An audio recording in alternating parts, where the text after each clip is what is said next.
what really happened with your host, Mike Rivero. You're listening to the Republic Broadcasting Network, where you'll find out what the Fukushima's going on. And aloha, America. Welcome to our show today. It's Friday, November 10th, 2017. Thank goodness it's Friday. Thank goodness it's Friday. Thank goodness it's Friday.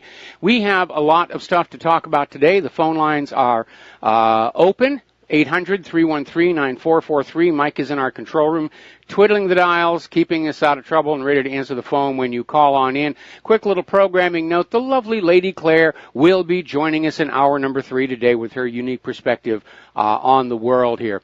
So getting right on into it, a lot of stuff going on here, and basically a lot of people are really saying it's time for this Mueller witch hunt to end. Article basically saying it's a big nothing burger, and it continues to be. They got indictments against Manafort and Gates, and apparently now they're talking to Stephen Miller. But again, with all the conflict of interest, with the fact that some of the attorneys on Mueller's team are directly connected to the Uranium One deal, this should have been ended. It never should have been allowed to start, and it is time to bring it to an end and get a real special counsel that's actually going to go where the evidence leads. Somebody like Larry Klayman. Let's get Larry Klayman in there. He's not partisan. He'll go after the corrupt of any party equally. Now, getting on back to Hillary's machinations with the DNC, and apparently a campaign finance attorney was on Tucker Carlson's show last night basically saying that Hillary Clinton's takeover of the Democratic National Committee before she had been named the nominee violates federal law, and it's a criminal violation. Now, normally if their party has an incumbent in office, that incumbent is in charge of the party. But when you have a race coming up and there's nobody coming in from the incumbent office, and we'll talk about Joe Biden here in a bit, the party is supposed to operate impartially and isolated from the two campaigns until the primaries are over and a nominee has been chosen, at which point the custom is that the nominee now basically takes over direction of the political party. And that applies to the Republican Party as well.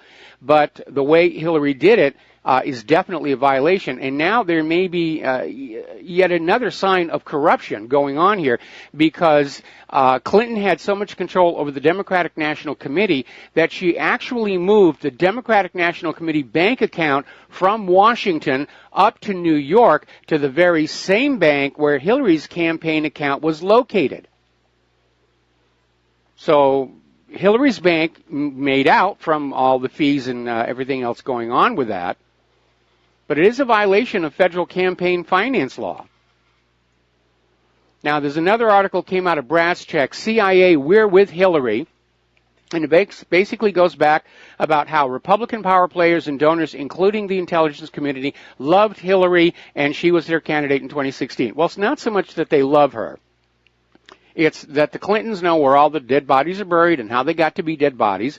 And they also have the goods on the CIA's gun and drug running operation out of Arkansas in the 1980s, part of the Iran-Contra scandal.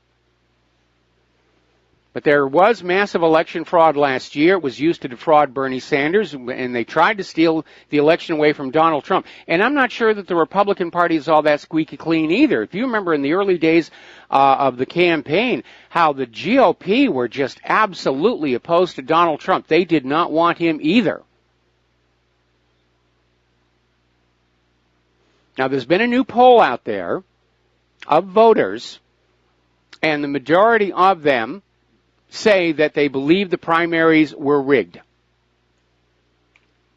So the word is getting on out there. Remember, politics is perception. If you have the majority of Americans, the majority of these poll respondents out there saying they believe the primaries are rigged, then you've got a real credibility crisis with the election system as a whole.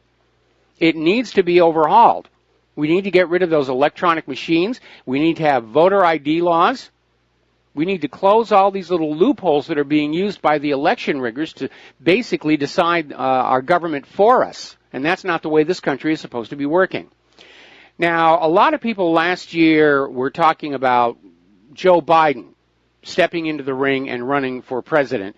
And it's turned out Joe Biden has come on out and said the reason he chose not to run for president last year is that he was afraid of Hillary's opposition research / propaganda / smear machine. And that was why he stayed out of the race. Now, maybe Biden's got some skeletons in his closet that he didn't want to be brought out into the light, or maybe he was just recognizing that Hillary's so-called opposition research, like the Russian dossier, was just made-up lies, and he just didn't want to deal with that. Now, getting on over to the Podesta Group. Remember the Podesta Group? And Tony Podesta, the brother of John Podesta, resigned. And now, just a short time later, the CEO of the Podesta Group, Kimberly Fritz, is leaving, ostensibly to start her own firm. But it looks like more and more rats are leaving the sinking ship here. We're going to do a shout-out now to our on-air affiliates who are just now rejoining our network. And corruption in the courts is continuing. Basically, Judicial Watch and Cause of Action had sued the Department of Justice and the State Department and the FBI back in 2015, demanding the government recover all of Hillary Clinton's missing emails, saying that she violated open records laws by not preserving her message. But unfortunately, U.S. District Judge James E. Boasberg said that, well, the FBI's done all they can. And they did recover a few emails. And so he basically threw the lawsuit out. And I wonder if he was a Clinton-appointed judge. I mean, after, 30 years since Iran-Contra, much more than that going back to Vietnam when the CIA was bringing heroin into this country, that drug money corruption has spread out to infect almost the entire government here. Remember that judge down in Florida threw out the lawsuit by the Bernie Sanders supporters against the DNC? It was a Clinton-appointed judge. Didn't even look at the merits of the case. So, over in Russia today, they ran a story, Rigged Politics, pointing out that that's what many are saying after Donna Brazil claimed Bernie Sanders was cheated in the primary. But the rigging goes further.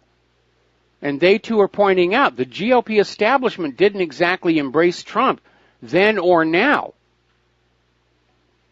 And they're asking the question, are both parties at war with themselves? It would certainly seem so. They're badly factionalized. All right, we're going to take a phone call now. Dustin in New Jersey, aloha. Welcome to the show. What's on your mind? Hi, Mike. How you doing? Doing fine. Mike, you know who Dick Morris is, right? Oh, yeah. I mean, everybody pretty much. If you watch some of his videos, the last couple, he said that, like basically, you're right. They're loaded with, like, people who, like the CIA's loaded with people that are sympathetic because she knows where all the bodies are buried. But it's also, he said that they're loaded with globalists. Yes. And they're on board with that agenda. And not only them, but the NSA, the CIA, the DIA for the most part, and the FBI.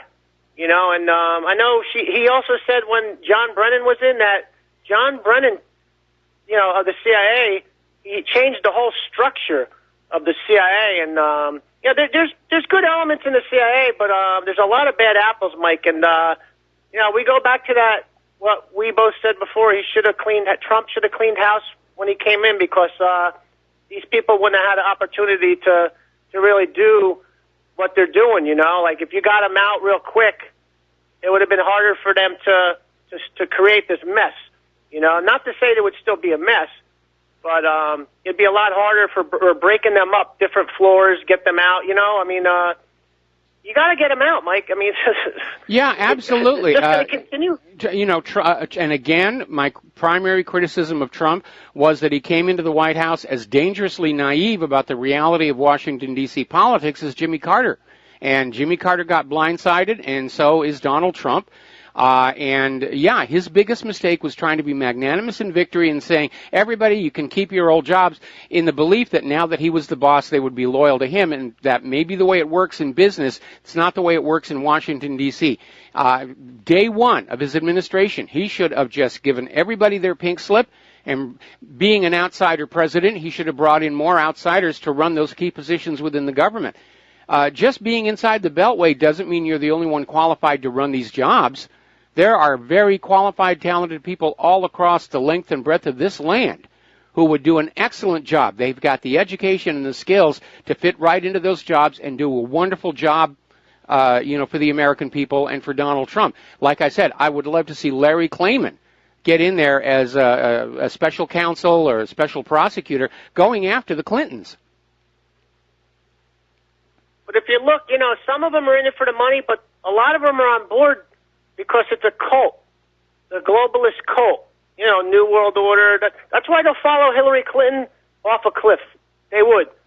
She can kill 1 million people. Oh, wait, she did. But she can kill 1 million of us right in the United States, and they'd still love her because it's a cult. And I don't think anything is going to change those people's minds.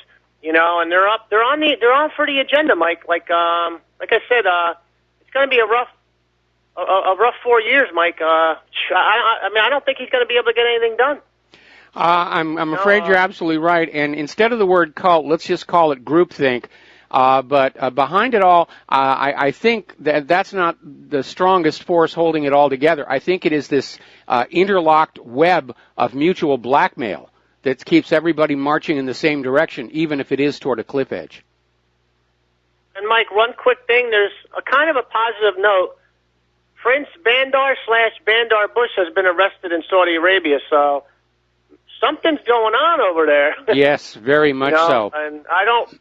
Yeah, so, and he was the one responsible for getting, the Bin Laden family flown out of the United States on 9/11 while all the other flights was down. And he's also the one who is pushing all these terrorists around like the chessboard. So yes. He's a dangerous man. Dangerous man. Yep. Absolutely agree. Thanks, Mike. All right. Thanks an awful lot. We're going to let you go. The phone lines are open again. And as you know, in the last few days, there has been a big stink about Judge Roy Moore, and there has been this claim that he sexually assaulted or tried to sexually assault 4 teenage girls many, many years ago when he was in something like 30s. And he made advances to underage girls, 4 of them. Now, Mark Levin is already tearing that story apart and pointing out these 4 girls didn't know each other. It's not like they were all in the same room at the same time and Moore came on in and made advances to them. But there were these 4 girls, they don't know each other, they've never met, and yet somebody had all their names and information to give to the Washington Post, which makes it look like this was an information feed or a disinformation feed to go after Judge Moore. And we don't know why. We don't know why Moore would be a threat to somebody. But he is fighting back and saying it is completely made up. And that's always going to be a real possibility. The greater the hysteria on all this sexual scandal gets, the more and more of these fake accusations are going to happen. To get somebody's name in the newspaper, to maybe extort some hush money, or to use as a political weapon to bring down an opponent. And we have to be very, very careful about that. Now, yes, there's a lot of sexual assault going on in Hollywood and in Washington, D.C., and in corporate boardrooms. But we shouldn't take all of these allegations at face value. We have to evaluate them all one by one and see whether they're real or whether there's just somebody trying for a few moments of media fame. And that, too, is a reality.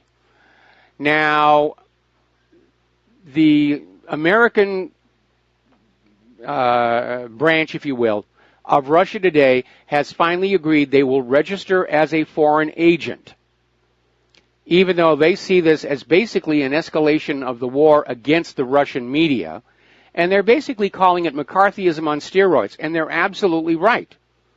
Now, if you know anything about the McCarthy commie witch hunts, they got completely out of control. And again, we had somebody, Senator Joseph McCarthy, who really didn't have much of anything to be famous about, and all of a sudden he goes on this anti-communist witch hunt, and he's a media star, and the media is promoting it. Oh, we got to badmouth the commies, and he had his moment of fame. and nobody would even question what he was doing until Edward R. Murrow stood up to him and pointed out that McCarthy was ruining totally innocent lives. It was the era of the Hollywood blacklisting, the anti-communist blacklisting that destroyed many careers and actually drove some of the most creative people out of the industry, which is why the quality of Hollywood films declined precipitously during that era. So again, they're trying to go back to the model of the old Cold War, because it meant instant obedience from the American people, non-stop cash pouring into the military-industrial complex, nobody questioning what wars the U.S. was getting involved in. Oh, it's against the commies. That's all I need to know. There's only one component missing today, and that is that the naive, trusting American population of the 1950s doesn't exist anymore. Today's Americans are skeptical.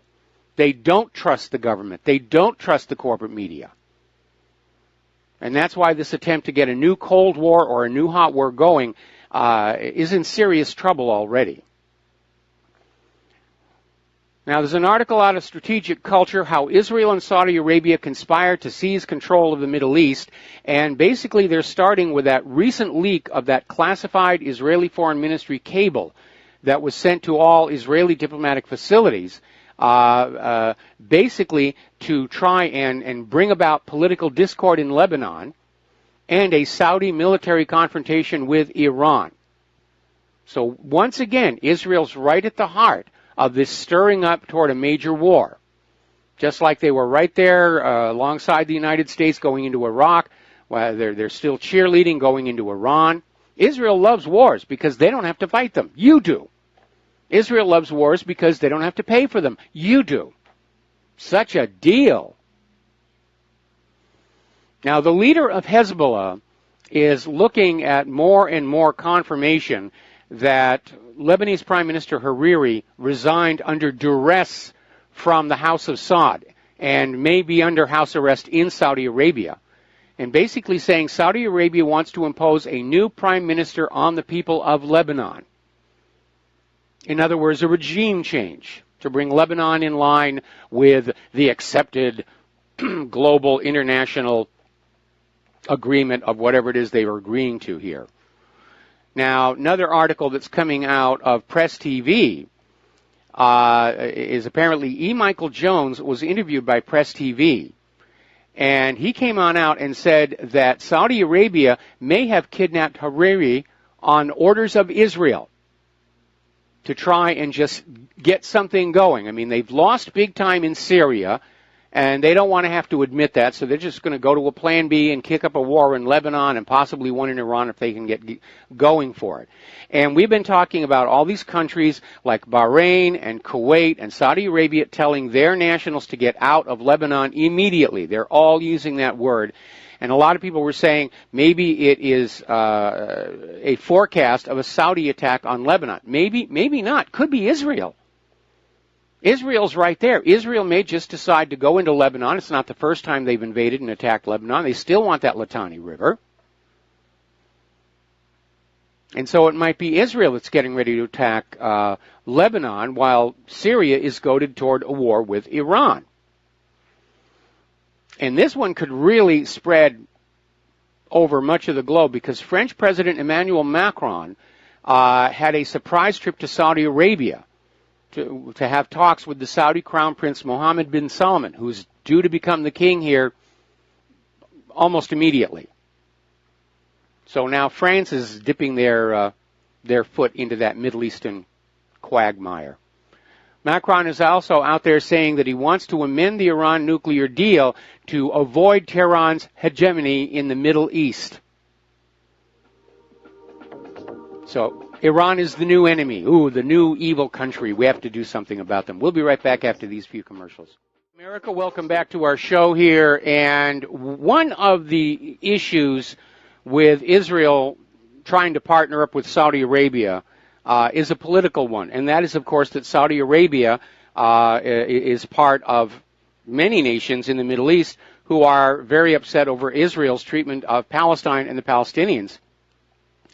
And so apparently to try and pull all these nations together in a coalition against Iran, the Saudis are now courting Palestinian support. And they're going to Abbas to try and get some kind of a deal where the Palestinians will say, well, in the interest of getting with Iran, we're going to stop whining and complaining. I don't think they're going to get it, but it is a major sticking point.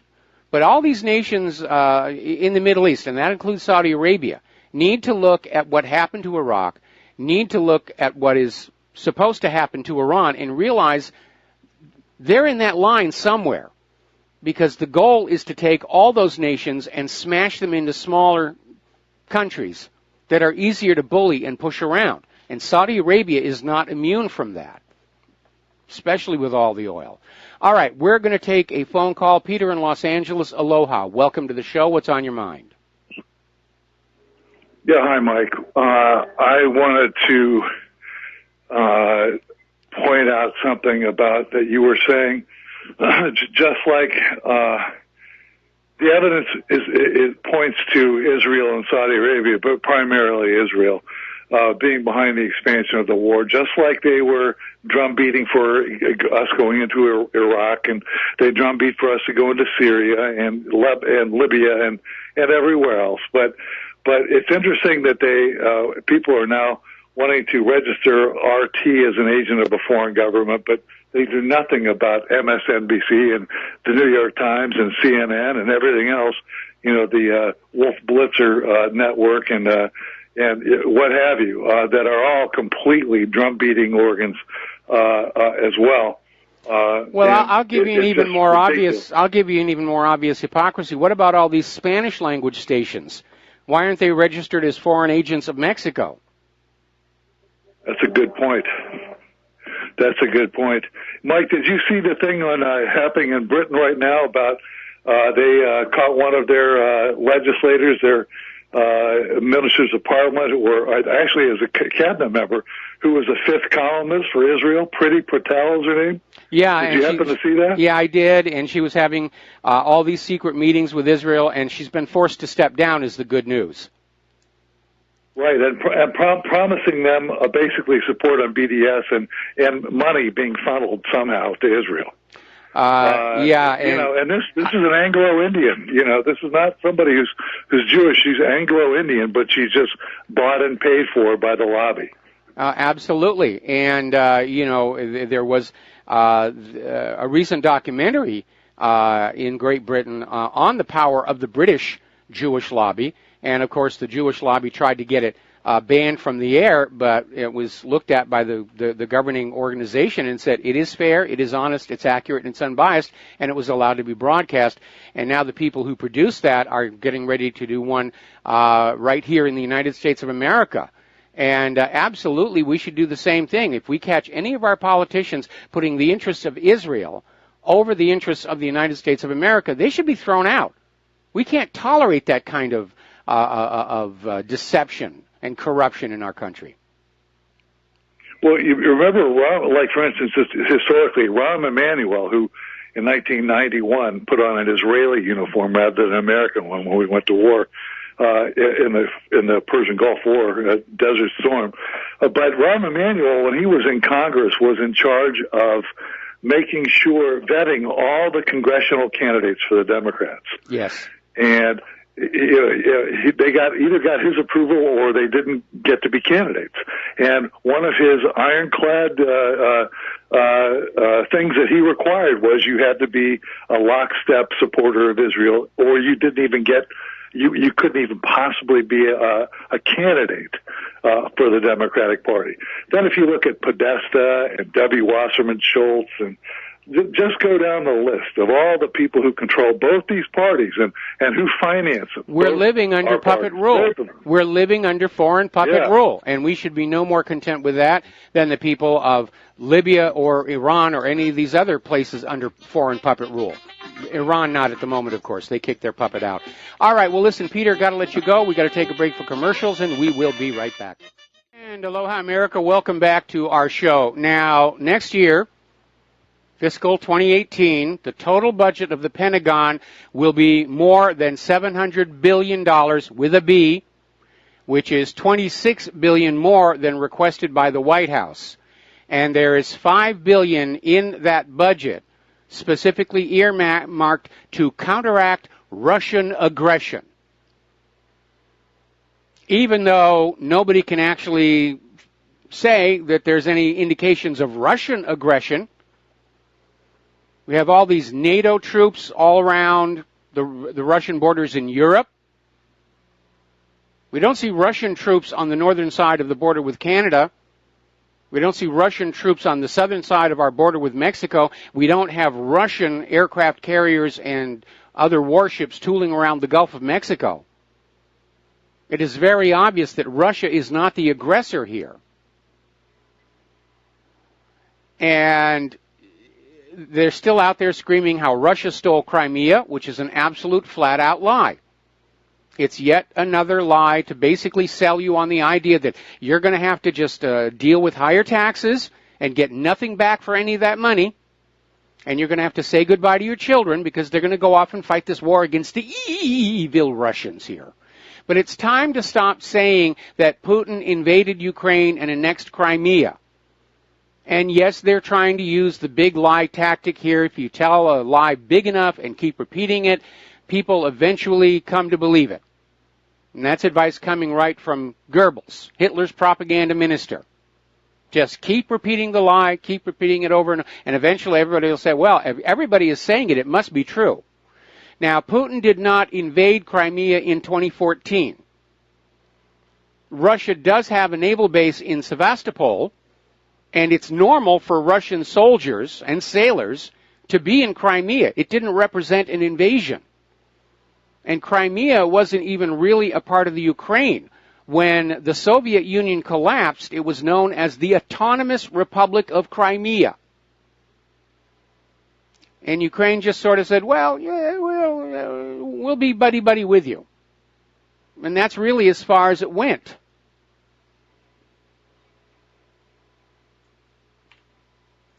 But they're going to keep telling you that lie until finally you say, all right, take my money, take my children, just leave me alone. Go have fun in Russia. Now, of course, Russia is starting to project power. They're talking about returning to Russian bases that were in Cuba and in Vietnam. And, of course, media representatives are saying this is going to raise tensions around the world, these two bases. But apparently the nearly 800 U.S. bases around the world don't raise tensions. Ask a lot of those people on Okinawa, dealing with all the problems of the American forces stationed there in their off hours, as it were. We know who the warmonger is. Look at who's got bases all over the world. Look at who is sending their military forces all over the world. Look at who's doing the drone strikes and the regime changes and the bombing and the invasion and the attacks. It's not Russia. It's not Iran. It's the United States of America and its allies. And I hate to be the one to tell you this, but in this coming world war, well, actually it's pretty much here, we're the bad guys.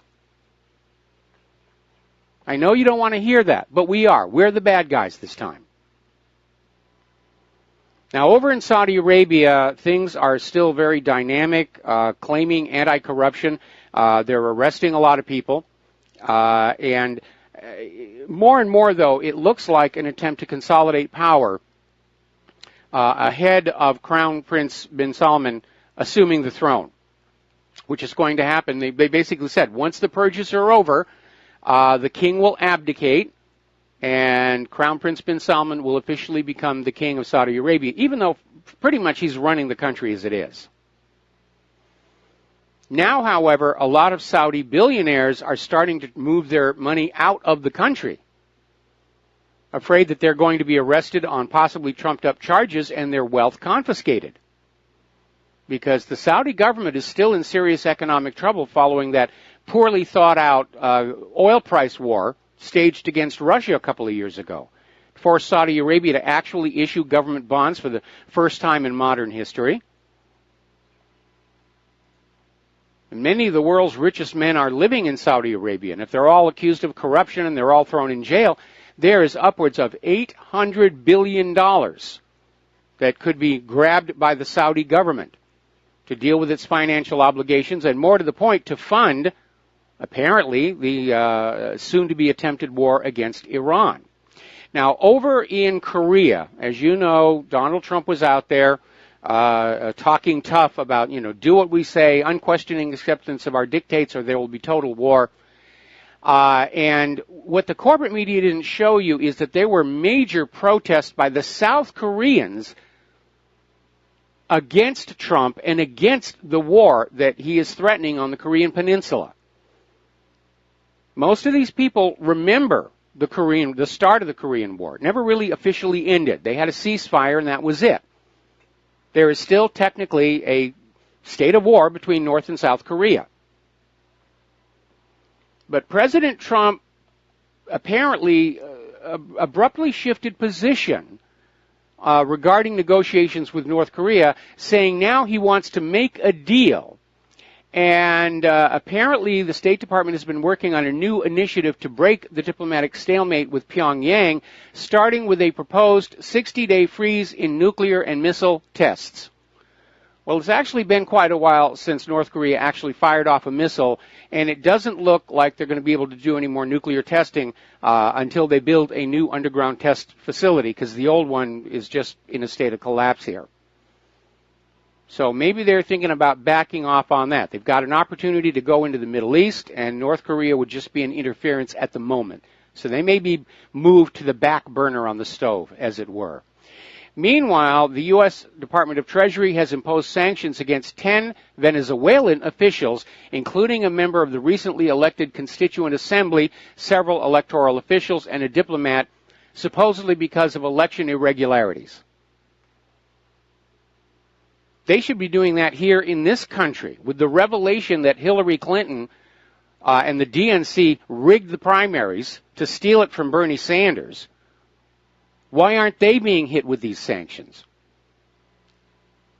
The Clinton Foundation does not donate anywhere near enough of its revenues to actual charity to qualify as a nonprofit charitable foundation. Why isn't the foundation being sanctioned? Why isn't having a tax-exempt status revoked? The U.S. government is real big about going around the world throwing sanctions and punishment at everybody else, but they're certainly not very willing to clean their own house. Now, we've been talking about the status of America's military. Are we really ready to take on a military peer? And yes, the U.S. is really good at whooping countries that don't really have the means to fight back, such as a Libya or an Afghanistan or a Syria, even though the U.S. wars in those two countries are not going very well. But taking on a military peer, that's a whole nother matter. We've been talking about the poor quality of America's manufactured weapons, the F-35. Even the Israelis are thinking it's a piece of junk. Corrosion problems, drivetrain problems on the Littoral-class combat ships, and they're already talking about just ditching the Freedom and Independence-class ships before they ever see an actual day of combat and starting over with something that's going to work better. Now, the Gerald R. Ford is out at sea on sea trials, but it still has all kinds of operational problems. We know the Zumwalt stealth destroyer, along with being very unstable in rough seas because of that inverted bow, it too has drivetrain problems.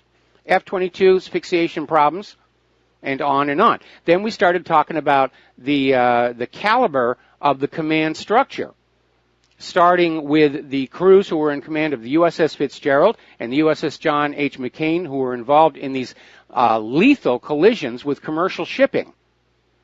Because apparently the bridge crew didn't understand. There is an international set of rules as to who gets right of way when you're getting ready to cross paths at sea.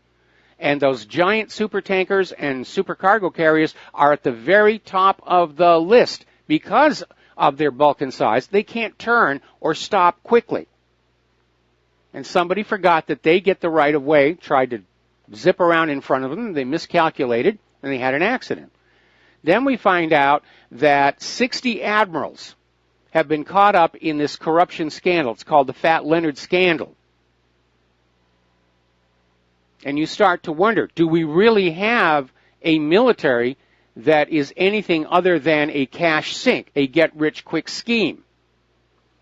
And now remember a few weeks ago they said they were going to start bringing back experienced Air Force pilots, recalling them to active duty. And there was a big stink because these people they're over with their service, their enlistment time is up, and they've gone on out and made new lives for themselves. And getting recalled would wreck their careers, their businesses they've started. And so they pulled back for a little while and said, well, we're not going to recall all that many, and they're going to be recalled to administrative tasks.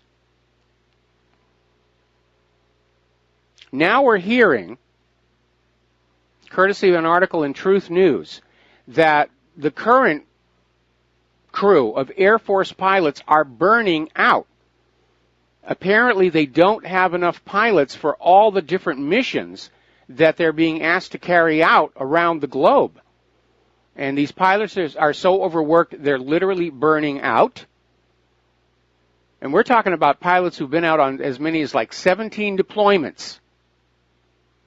And the Air Force is saying they need 2,000 new pilots and they need the budget to go with it. Money, money, money, money, money, money, money, money, money.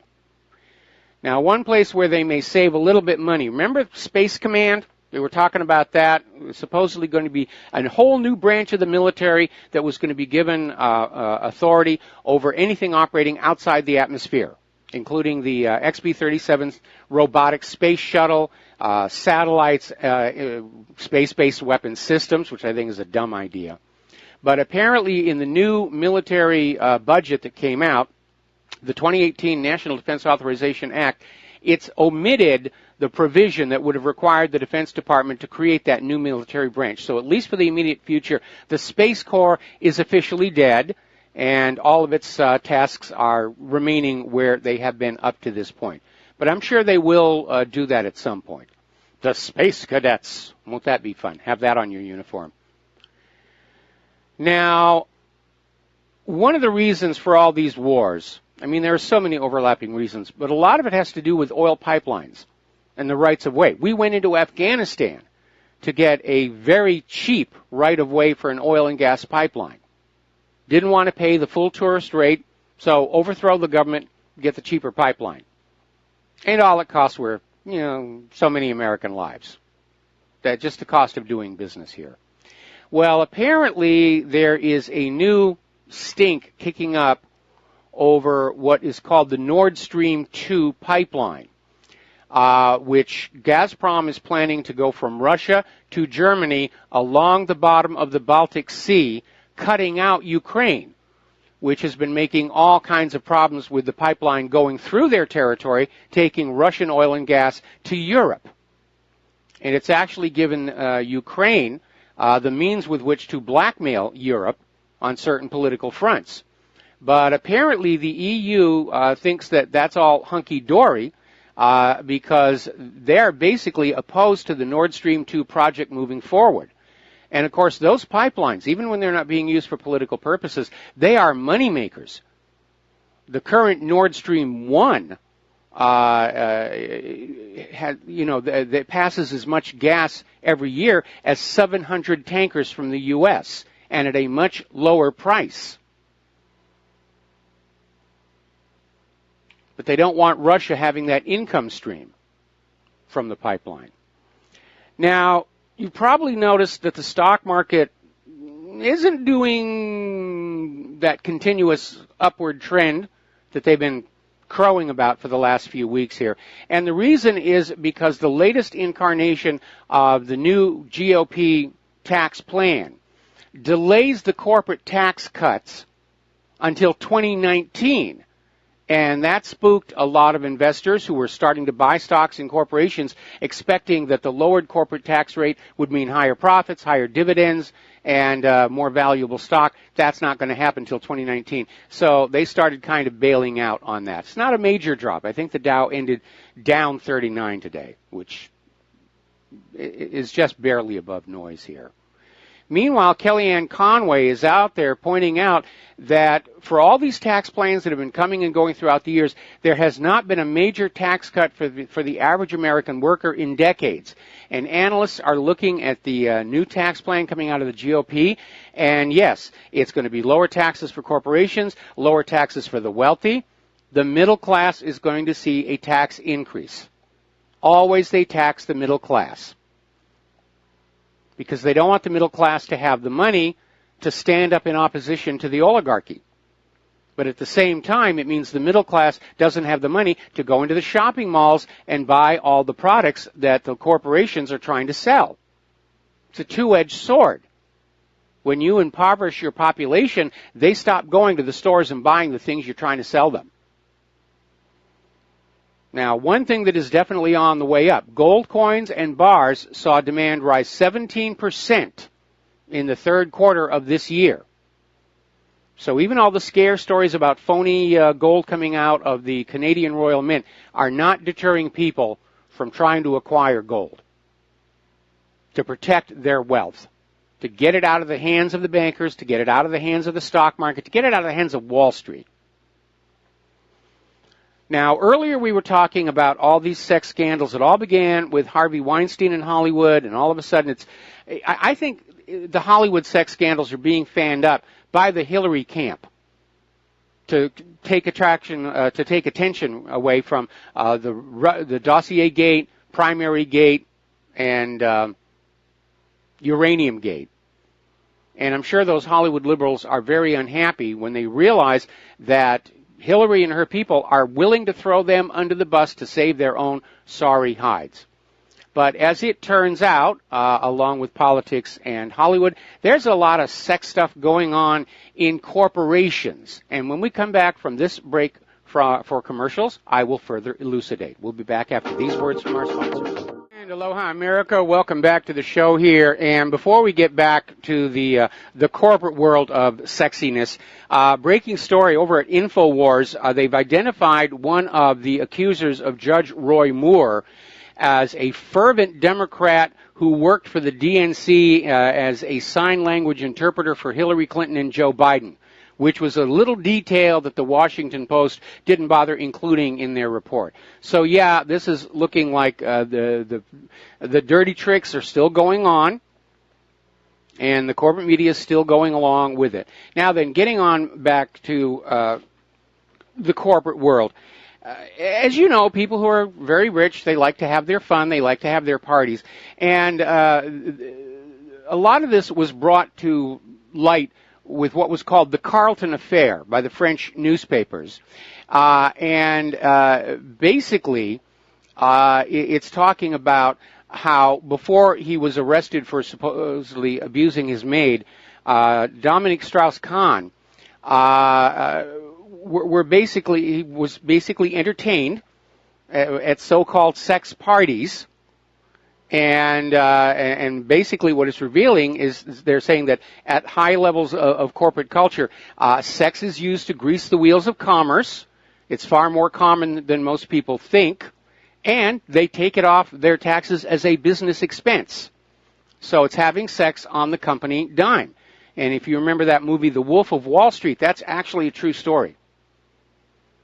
So, yeah, it's pretty gritty up there. Now then, getting on over to Europe, and as confirmation for something that I speculated on all the way back following the Brexit vote, Germany's not going to be happy to see Great Britain go, because Germany and Great Britain were basically carrying the lion's share of the load of the entire EU. And their wealth was being siphoned off through taxation to try and prop up the other economies that were driven to the edge of collapse by the European Central Bank's economic predations. So now they're starting to look at real numbers. And Germany is facing a £3.8 billion sterling bill to plug the hole in the EU budget left by Britain's exit. And I can imagine that the German people, who are already very angry over this open borders refugee nonsense, are not going to want to see their standard of living deliberately lowered to prop up the rest of Europe.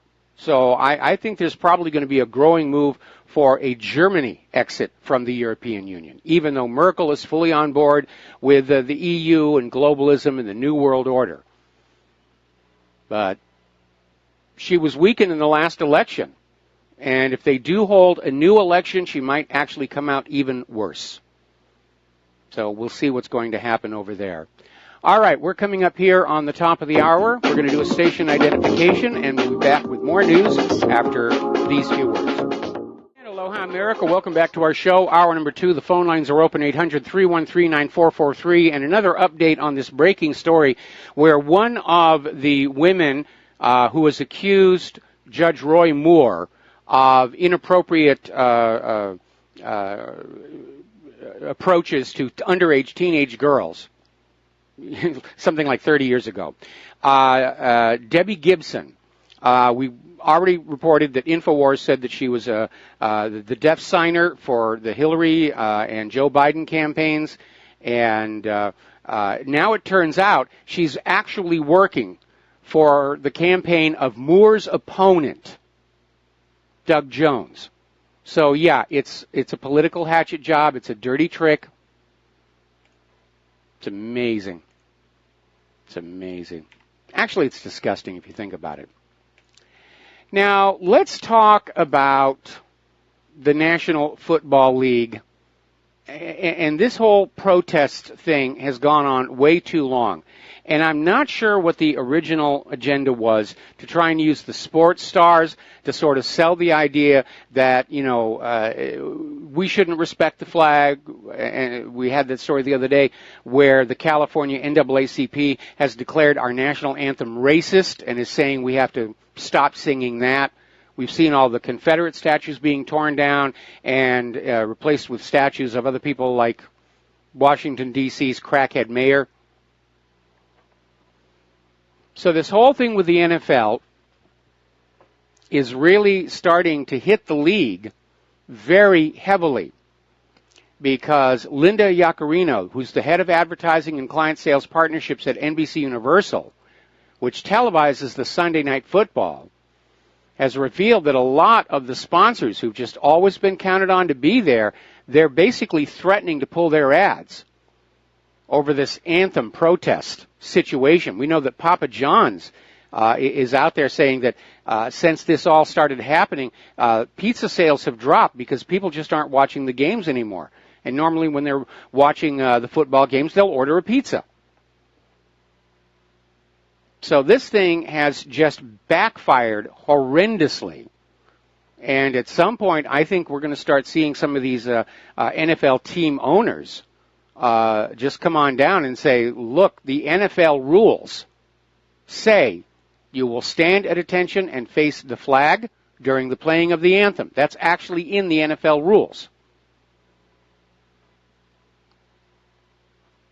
But it also, I think, reveals a tremendous, shall we say, bias towards celebrity activism, where media stars, sports stars, they do something and it basically becomes a leitmotif for the entire country, or it's supposed to. But I think it's gone on way too long. And again, when you disrespect the flag and the anthem, you're not protesting the government, because the flag and the anthem don't represent the government. It represents the nation, the land and its people, all of us. Now, longtime listeners know I have a lot of problems with our current government. I can't wait for it to finish its self-destruct and collapse, and I'm going to throw one heck of a party. Diet soda and pretzels at my age. But I do respect the flag. And I will stand and sing the anthem out of loyalty to the United States of America and the American people. If you think that you want to protest the government, you have that right under the First Amendment. But make sure your protest is directed at the people you're protesting, and you're not just casting this wide net that tarnishes the entire nation. Meanwhile, over in the Netherlands, they are still insisting that parts of the evidence that they collected together regarding the crash or shoot down of Malaysian Airlines Flight 17 will remain classified. Apparently they found something that doesn't line up with the official story of, oh, Putin shot it down with his bear rifle. Now, the reason this investigation was in the Netherlands, who were trying to claim, oh, they'll be fair and impartial, they're not involved, they're not part of any of these countries, and yet right from the very beginning it was obvious they were just there to support a predefined outcome. They didn't even visit the crash site until long after the incident was over and the site had been contaminated by souvenir hunters and so forth. And now we find out that much of the information they collected is going to remain secret. Well, that tells us it's not a fair and open investigation. That right there tells us they're hiding something. And my pet theory remains that Ukraine sent up a fighter jet to intercept and shoot down Vladimir Putin's presidential aircraft. It was on its way back from a 6-day trip to South America. And Putin's presidential aircraft is not as grandiose as Air Force One. It is a converted Russian commercial passenger airliner, and its paint, its livery, is very similar to that of Malaysian Airlines. And so Putin's plane was in the area where Malaysian Airlines Flight 17 was shot down at about the same time. And I think that pilot just hit the wrong aircraft, and they've been trying to cover it up ever since. Okay, we're going to do a shout-out now to our on-air affiliates who are just now rejoining the network. And, of course, the gun grabbers are out there trying to exploit Las Vegas and the Texas shooting and whatever else they're going to stage here in the next coming weeks to go for a major gun grab. And Senator Dianne Feinstein has introduced yet another bill that would make it illegal to sell more than 200 types of semi-automatic weapons, as well as magazines holding more than 10 rounds of ammunition. The proposal would also ban devices that allow you to increase your rate of firing, like the bump stock. Now, what's really interesting is they're in there claiming that these semi-automatic weapons are no different than an M16. They look the same, therefore they must be the same, which is utterly ridiculous. They're trying to disarm the American people because they know that certainly a growing segment of the American population are at the point of saying, yeah, it's time to fight back. Now, I don't agree with that, and I don't encourage it. I still see this government heading for a Soviet Union-style collapse, and that would be our best outcome because it means nobody's getting shot in the streets of America.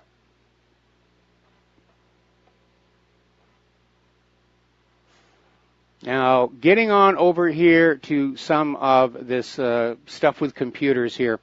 As you know, Kaspersky Lab has been under propaganda attack by the United States. Oh, they're stealing your information. You don't want to use Kaspersky. And, of course, the U.S. government has now banned Kaspersky for use on all U.S. government computers.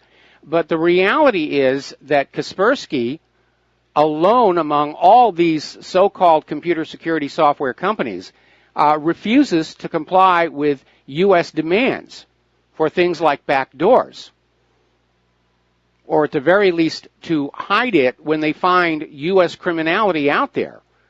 And basically, a former MI5 agent is saying that the campaign to discredit Kaspersky goes all the way back to 2010, when Kaspersky uncovered the origin of the Stuxnet malicious computer worm which ruined Iran's nuclear centrifuges. You weren't supposed to put that out there. Certainly none of the American malware companies, computer security companies, came out there with the revelation of where Stuxnet came from. And I still think that Stuxnet may have exacerbated the situation out there at Fukushima, because it's known Stuxnet was in computers around the Fukushima Daiichi power plant prior to the earthquake and tsunami. And it's also known that following the quake and the tsunami, many of the safety systems at Fukushima, which run using the exact same Siemens digital controllers that Stuxnet was designed to infect and interfere with, they did not function properly. So we need to look at that. But that's really what it's all about. And as far as I'm concerned, for its very reason that it will not cooperate with the U.S. government, is what makes Kaspersky the most trustworthy computer security software that you can have. Now, in this day and age, it's always a good idea to have multiple layers, but Kaspersky, I would recommend, be one of those layers. Now, in the light of the Equifax hack, senators are now talking about getting rid of Social Security numbers in anything other than the Social Security card. And by the way, originally that was the law. The Social Security number was not to be used for anything outside Social Security or your taxpayer ID. And this idea that all these other companies are using it actually violated that law, but it was never enforced and prosecuted. Well, now they're saying there needs to be a much more secure alternative for a personal ID number than Social Security numbers. And I don't know if they really understand the nature of the problem, because the hackers will just steal the new numbers along with the Social Security numbers. But we'll see. All right, we're going to take a phone call. Glenn in Philadelphia. Aloha. Welcome to the show. What's on your mind? Hi, Mike. You know about this new Facebook new pictures program where people send in their pics? Yeah. I was a participant in the market research focus groups for that, and now Mark Zuckerberg is suing me in civil court for damages, alleging that my pictures made their eyes bleed. Well, you know, I sent in my pictures, but they were returned as junk mail. Yeah, exactly. But, yeah, I mean, this is the ultimate foolishness. Relinquish all your privacy and trust it to an elite group of, you know, really principled people who will make sure that nobody else uses it. Oh, yeah, that's brilliant. Yeah, this one is not going to go very far. No, hopefully that'll settle down. Just on the international front, in blog forums recently, I've been saying for a while that I think the whole North Korean thing is a red herring, and it seems like Iran's the target for 3 reasons. It was one of the original list of 7 nations in 5 years, outed by Wesley Clark. Yes, it's the one nation Hillary Clinton said she would attack, and it's part of the Greater Israel policy. And I think you've been talking about this Chinese building. Whoops! I think we just lost our connection to Glenn. Glenn, you there? Yeah, we did. All right, let's switch over to Terry in Oregon. Aloha, Terry. Welcome to the show. What's on your mind? Hey, Mike. Yesterday you were talking to Don, the author of the 9/11, how it changed the country and all that. And you mentioned something about the officials taking an oath to the Constitution when they get sworn in. And he was saying either those officials at the top levels take an oath to either a different Constitution or, they got a different interpretation of it. Did you remember what he was trying to say? Yeah, I remember that. And what he was basically saying is that when they swear an oath to the Constitution, they don't mean the piece of parchment. They basically mean, for all intents and purposes, the establishment. And that, of course, is rather ridiculous. The establishment is constantly changing in its own self-interest. Nobody needs to swear an oath to preserve, protect, and defend. The oath originally did mean that piece of parchment. Certainly when I talk about the Constitution of the United States, I do mean that piece of parchment because that is the original contract with America. And I hold that any government that is not 100% in compliance with that Constitution, especially the Bill of Rights, is not a legal, legitimate government of this land, but merely a usurper, or in our case, a puppet regime ruling us on behalf of a foreign government.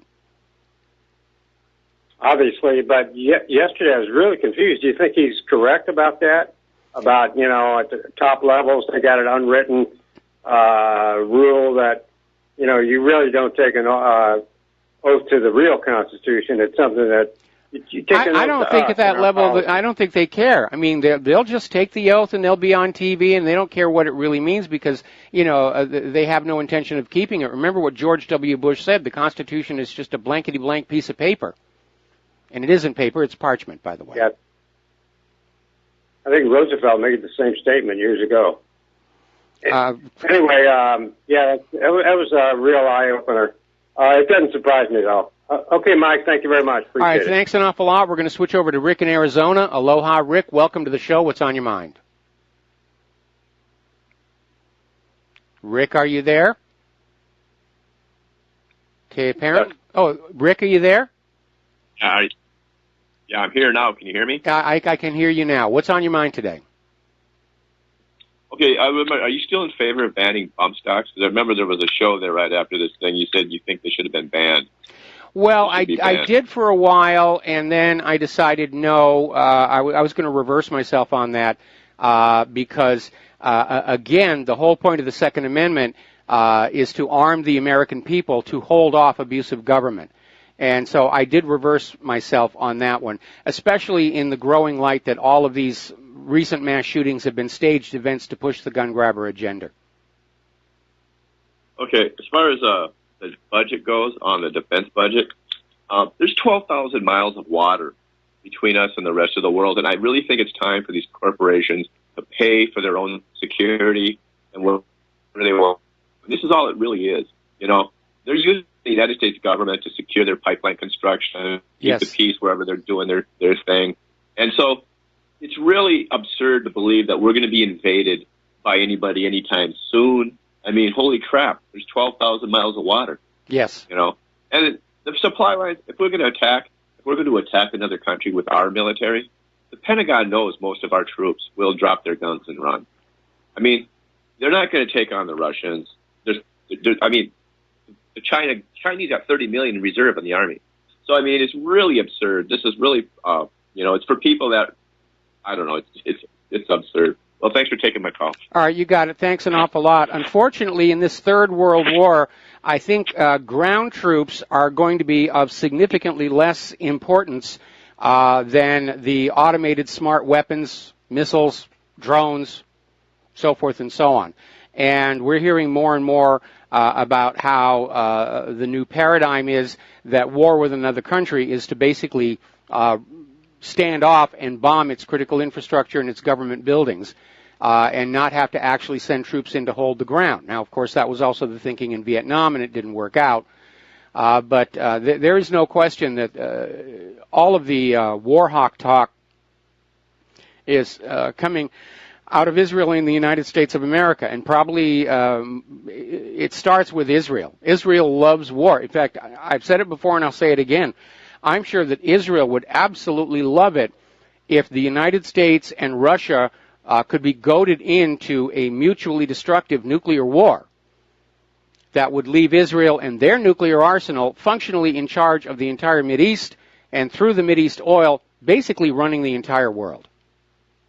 So, now then, getting on back to computers and other such things here. Somebody's actually come up with a really cool idea to deal with scam emails, where you're getting these scam emails and you're tired of dealing with them. And they've set up a chatbot system.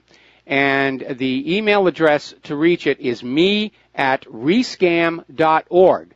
And basically all you do is every time you get a scam email, you forward it to me@rescam.org, and that will start replying to the scammer for you, trying to basically just waste their time, draw them forward. Yes, I'm interested in buying your Nigerian prince's hidden gold map and all the rest of it. And something does need to be done. It is completely out of control. And not just on the computers, on the phone all the time. I mean, I'm paying a fair amount of money for my cell phone bill, so are you. And it's annoying how much of that is being taken up by these telemarketer calls. And we're on all the do not call lists. They're just being ignored. Now, apparently, there is a vulnerability in what's called the Eavesdropper app that leaves 180 million cell phone users at risk of having their text messages and calls intercepted by hackers. And apparently, they surveyed 1,100 apps, and App Authority found 685 problem apps that were linked to 85 affected Twilio accounts. So it's just out of control. It is really, really out of control. We'll be back after these commercials. Aloha, America. Welcome back to our show here. Now, Google is out there basically, they're starting to take on the task of hackers. And they're starting to put out some information about it. And they're finding out now that phishing attacks are actually causing a lot more problems than these data breaches. Now, the data breaches, because they're so huge all at once, they will attract the media attention. But Google is now saying basically people are falling for these phishing attacks, in huge numbers, and they're just getting sucked on in. And apparently the phishing attackers love using Gmail. That's their favored platform of choice, as it were. Google is also responding to the recent revelation that Intel chips, CPU chips, actually contain their own onboard operating system, Minix, and a program stack, and they have access to networking and the hardware. And it's shown as this huge vulnerability. Nobody can even really explain why it's there to begin with. It may be something that the NSA encouraged Intel to do. We should start looking to see if AMD chips are doing exactly the same thing. To basically get around any security you may put on your computer, because there's a computer hidden inside your computer that you don't know is there, but they do. Now, Google is trying to find a way to basically remove the Minix-based ME from Intel platforms. Now, this isn't microcode. This is something that's actually burned into the metal. But Google is trying to find some way that they can send some commands into the chip that will disable it, to just basically remove this in order to limit potential attackers' capabilities. And as I said the other day, I find it very, very alarming that almost everything you buy today has been hacked to be used against you. Your cell phones, your laptops, your tablets, your desktop computer, even your appliances now. Now, Apple has finally released a fix for this bizarre autocorrect bug that stopped users typing a lowercase I. We reported on that, I think, about a week ago, where people would hit the I and it would try and autocorrect to something else completely. And obviously, that was a bug, and they've released a fix for it. And between this misery that we're all going through, constantly patching and updating and all of our devices, and that embarrassment they had with the self-driving bus in Las Vegas, I think we need to get back to this idea of actually making sure that these products are going to work when they go out to the consumer, instead of treating the consumer like an unpaid quality assurance department. Oh, just put it on out there. They'll find the problems and report them to us, and we'll get around to fixing them eventually, sometime. And iOS 11 did go out with a lot of issues, a lot of problems, and they're fixing them slowly, but why do I have to be part of the companies making their products acceptable? I shouldn't be. The reason they can do this, of course, goes all the way back to the early days of the beginnings of the home computer industry, the days of the Apple II and the Commodore 64, where the computer industry lobbied for protections against civil litigation because it was a new and fragile industry. And the idea was that if they made a mistake and somebody was using the computers, they could literally be sued out of existence. And it did happen to some companies. But today, computers and computer software, they're mature industries. They're worth billions and billions of dollars. And still, there is that indemnification against civil litigation. And we're seeing it show up in so many places. Computers, computer software, vaccines, can't sue. And that disincentivizes the providers of computers and software and vaccines from making sure their products are working properly before they go out the door. I think we need to bring back product liability across the board. We'll be back after these few words. And aloha, America. Welcome back to our show. Now, as you know, a lot of people are having fun with these little drones. They're proving to be very useful. They're a lot of fun. They're very easy to fly because they have onboard gyros and all sorts of other things. And they're very useful for photography. And I have a drone that has a high-def video camera on it. Don't need to take a camera crane anywhere anymore. Just drone the shot. So they're very useful, but there are always going to be people who put them to bad purposes. And now it seems like the government is starting to talk about a serious crackdown. Homeland Security is now warning of weaponized drones. The idea that you can take one of these drones and put a weapon on it and commit an act of terror. Well, these drones don't have a huge lifting capacity. So this appears to be more bovine excrement. But they're also saying they're a threat to aviation. And I would hope that somebody would be playing with a drone would realize, not to do it in a terminal control area. But apparently that's the new thing we're supposed to be afraid of. Weaponized drones in the hands of terrorists. And Homeland Security is also out there warning that foreign powers are recruiting terrorists who already live in the United States through the internet and social media. Now, I'm sorry, but people who live here don't just get up one morning and say, I'm going to be a terrorist. It just doesn't happen. Yes, there are some people in this country who are so abused by the government and by corporations, they're very, very angry. But I think this is another attempt to say that social media now has to be controlled more than it already is. And we know that social media is already filtering stories that are critical of Hillary, that are talking about what happened in last year's election. But in the end, if they take social media, which was an open communication platform, and they turn it into just an echo chamber for the orthodox account of everything, all they'll succeed in doing is driving these companies out of business because people won't use the social media anymore.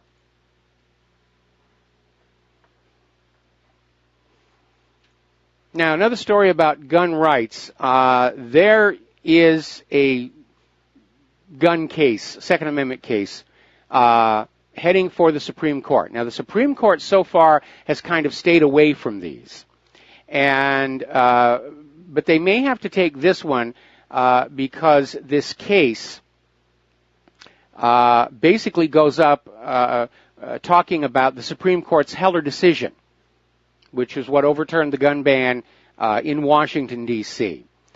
And the reason they're probably going to have to take this case is because the lower courts all upheld this idea of a ban on these guns that look like the AR-15 and high-capacity magazines because they used 3 different tests. But they all basically had the same argument that weapons used in military service are not covered by the Second Amendment. Now, this directly contradicts a previous U.S. Supreme Court decision, United States versus Miller, in which the Supreme Court ruled that the Second Amendment does reserve to the American people the same weapons used by the military. Because remember, the whole purpose of the Second Amendment is to give the people the means to resist abusive government. So they're looking at this, what's called the Colby decision, and it's going to the Supreme Court. And the goal of the gun grabbers here is to declare that the Second Amendment only applies to certain types of guns. In fact, they've even made the argument that only the guns the American people had when the Second Amendment was ratified are covered by the Second Amendment. In other words, muskets. Now, that is absolutely a ridiculous argument. When the First Amendment was ratified, the primary means of communication was a printing press. But as other forms of communication have come along, telegraph, telephone, radio, TV, computers, the courts have ruled that, yes, the First Amendment covers those as well.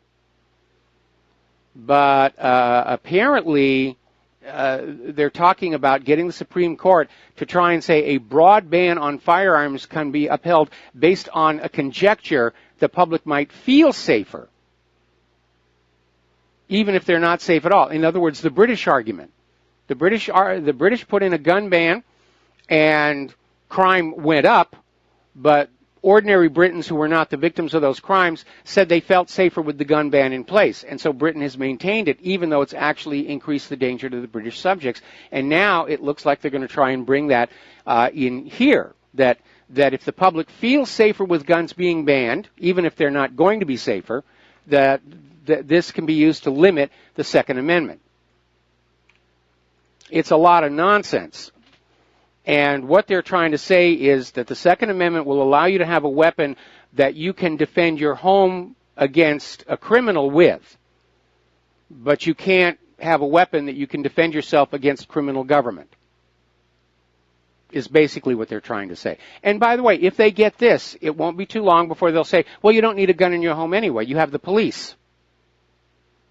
Forgetting that the police can take as much as 20 minutes to respond to a 911 call. On the one occasion where I chased a criminal out of my home with a legal firearm, and I called the police, I called 911, they never showed up at all.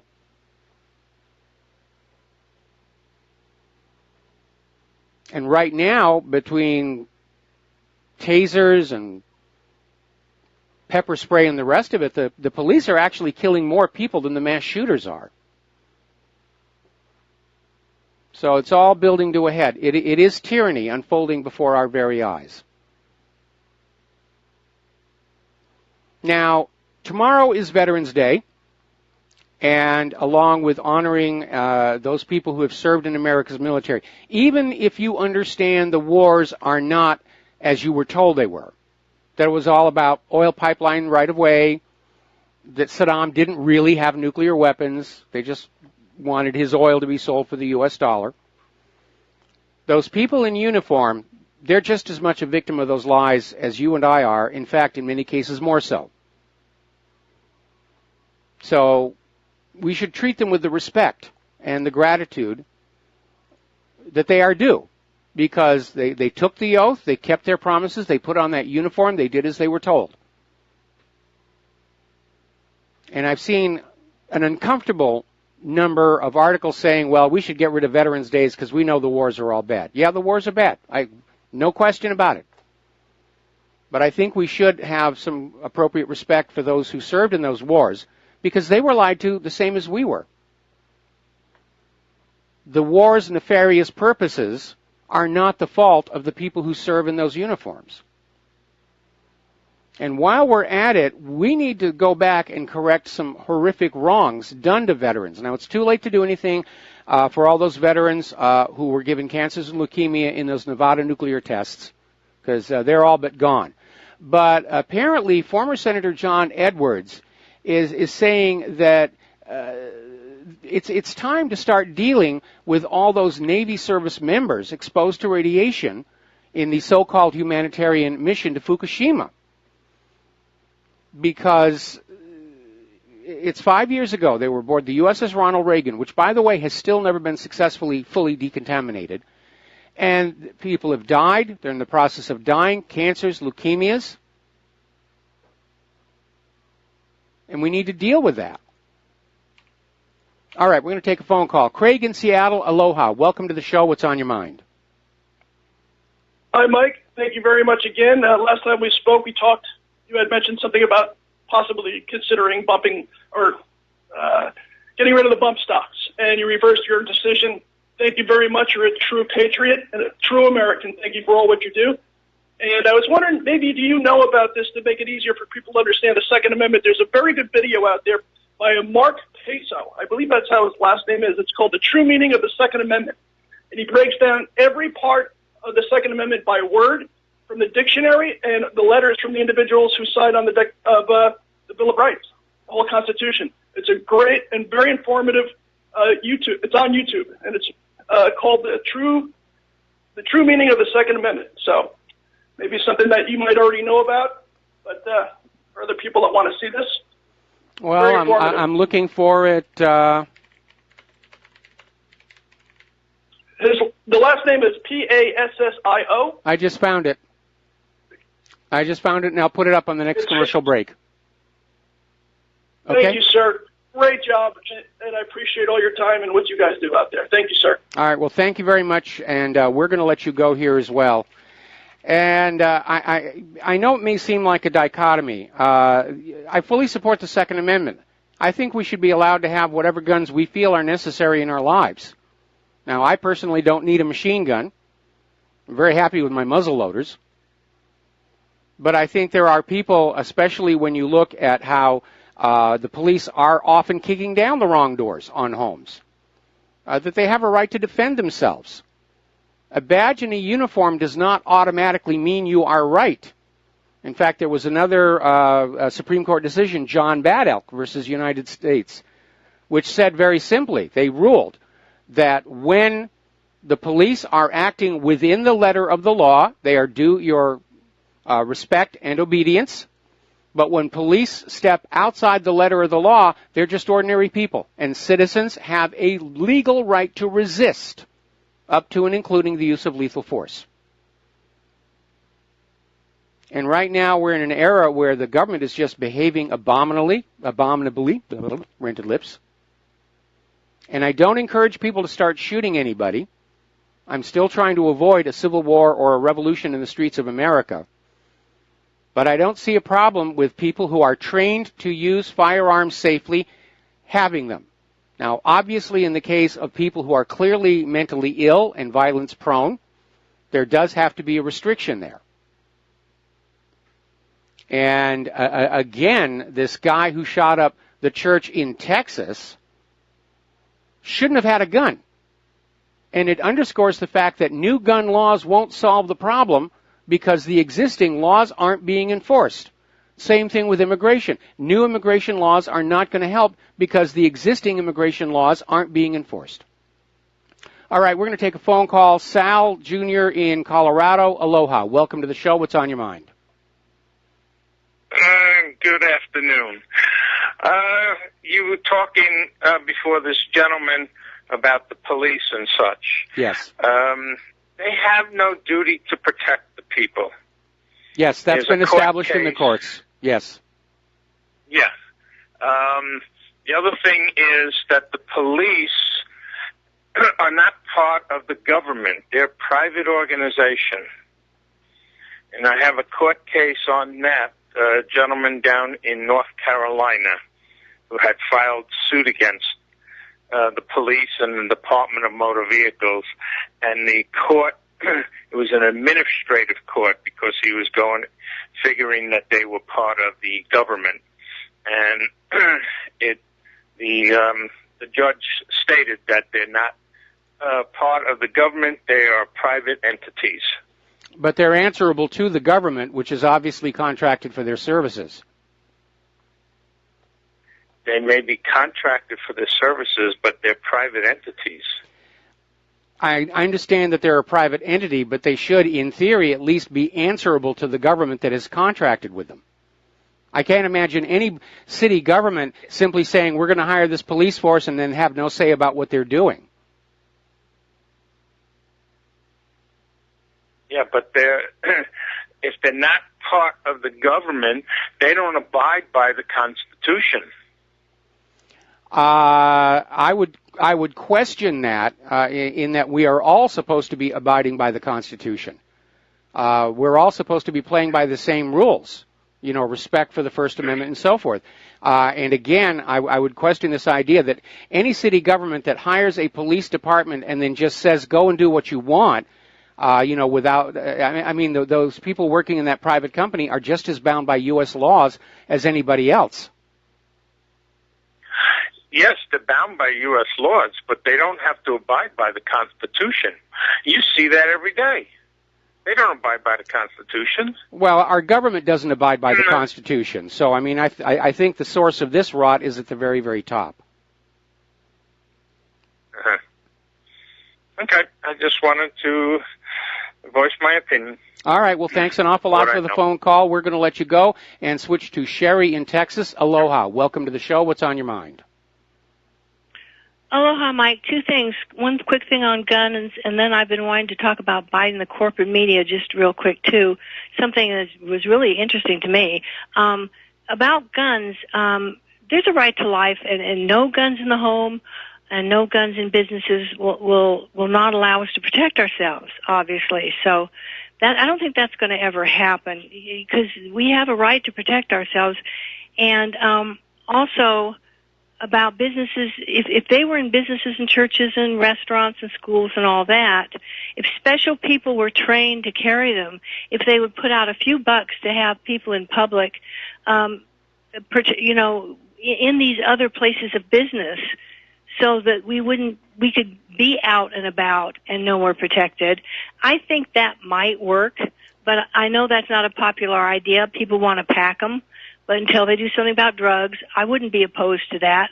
As far as I know, my family in England always had one in the home, and they're big hunters. They've got hunting rifles around and stuff. Yes. And you have to look at the numbers. It looks like it's kind of working for them, but you got to have them out in businesses and offices and churches and schools and things too. And if they were trained, they would be better than someone just, we don't need heroes. We need to we need to have guns. No one's going to run and hide. What we need is a deterrent. What we need is a deterrent. I don't want to turn the streets of America back into the wild, wild west, which, by the way, was not as wild as the movies and TV shows make it out to be. But we just need to let potential shooters know there might be somebody shooting back. And I saw a picture of a church this morning that actually had a sign out front: "We are not a gun-free zone." And that, I think, would have a very chilling effect. And by the way, I would hope that anybody who is carrying a gun or using a gun has gone through a gun safety course. I don't want people to just walk on in, buy a gun, and think they know how to use it. Because I've seen a lot of stupidity. Which is what happens. Yeah, I've seen a lot of stupidity. I think mandating a gun safety course would be a really good idea. Of course, where I grew up, that was how it was. 12th birthday, you got your first gun, and you got lectured on gun safety. And the first time you mishandled that, you'd get a trip to the woodshed, would have you eating dinner standing up for 3 weeks. Anyway, Sherry, we're going to let you go, and we're going to take... All right, I'll do the... Well, stay over the commercial. I'll come back to you. Okay. All right, we'll be right back. And aloha, America. Welcome back to our show here. We're still talking with Sherry in Texas, and you wanted to share something about Joe Biden. Joe Biden never said he was going to run for president. Meet the Press said it. Face the Nation said it. He said no, and others said it. They called him irresponsible, a waffler, unreliable. I mean, they really did a number on him, intimidating him to get him to run.